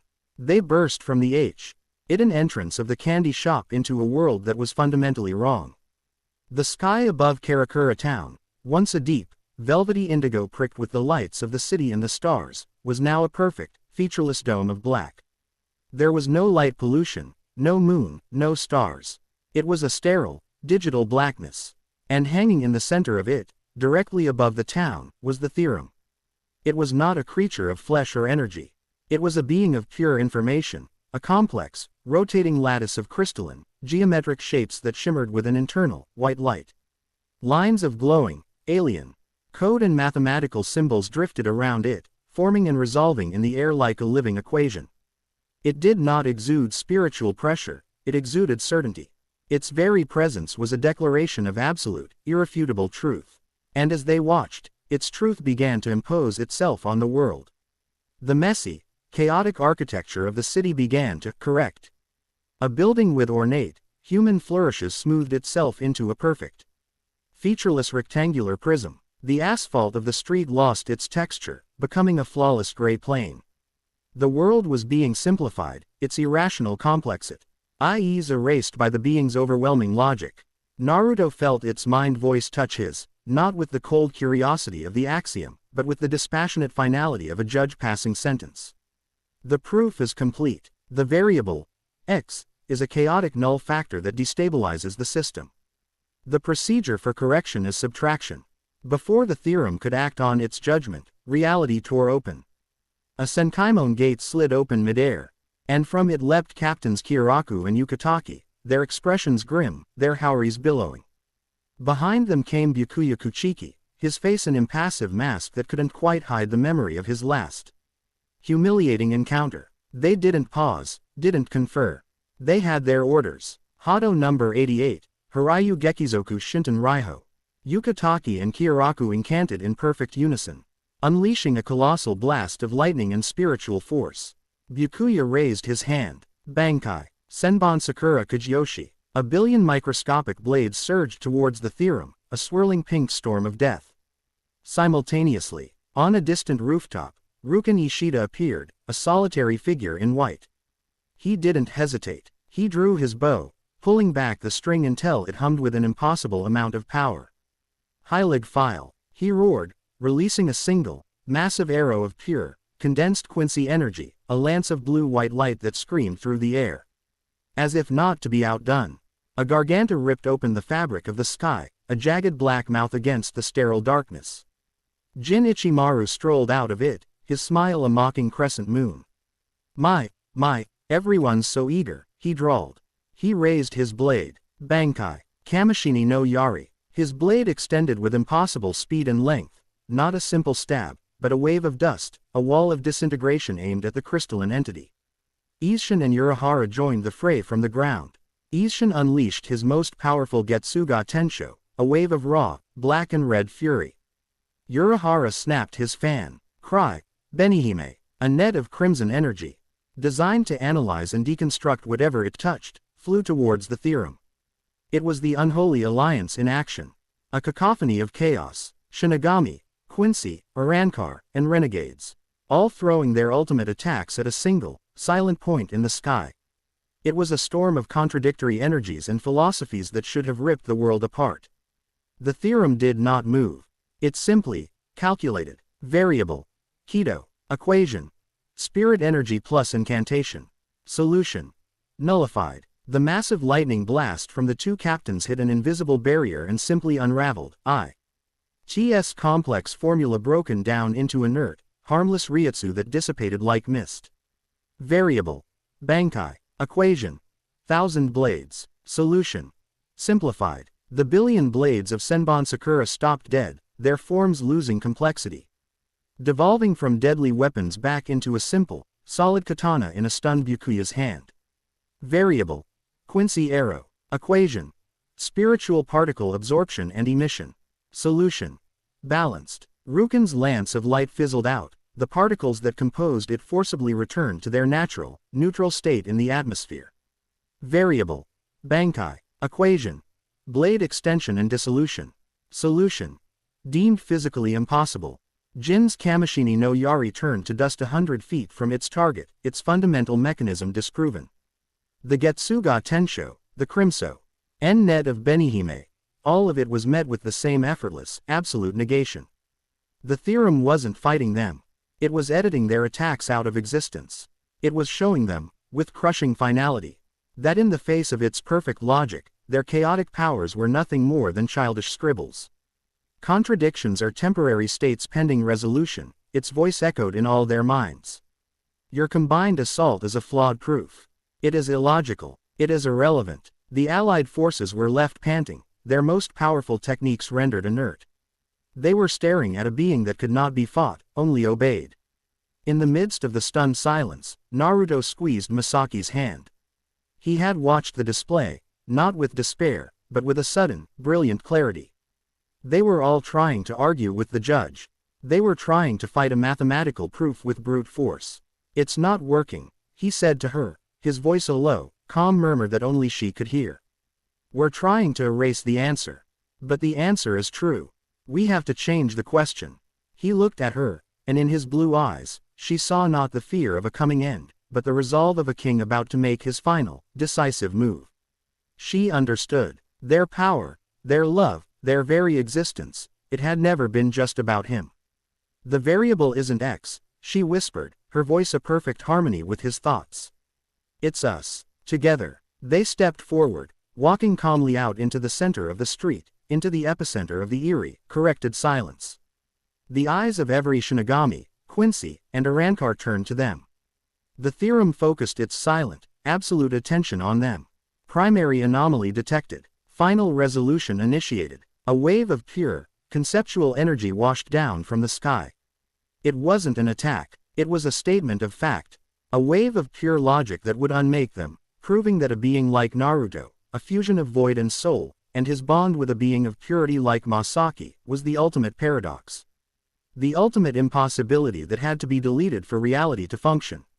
Naruto didn't raise a shield. He didn't prepare to dodge. He closed his eyes, and his power answered his silent call.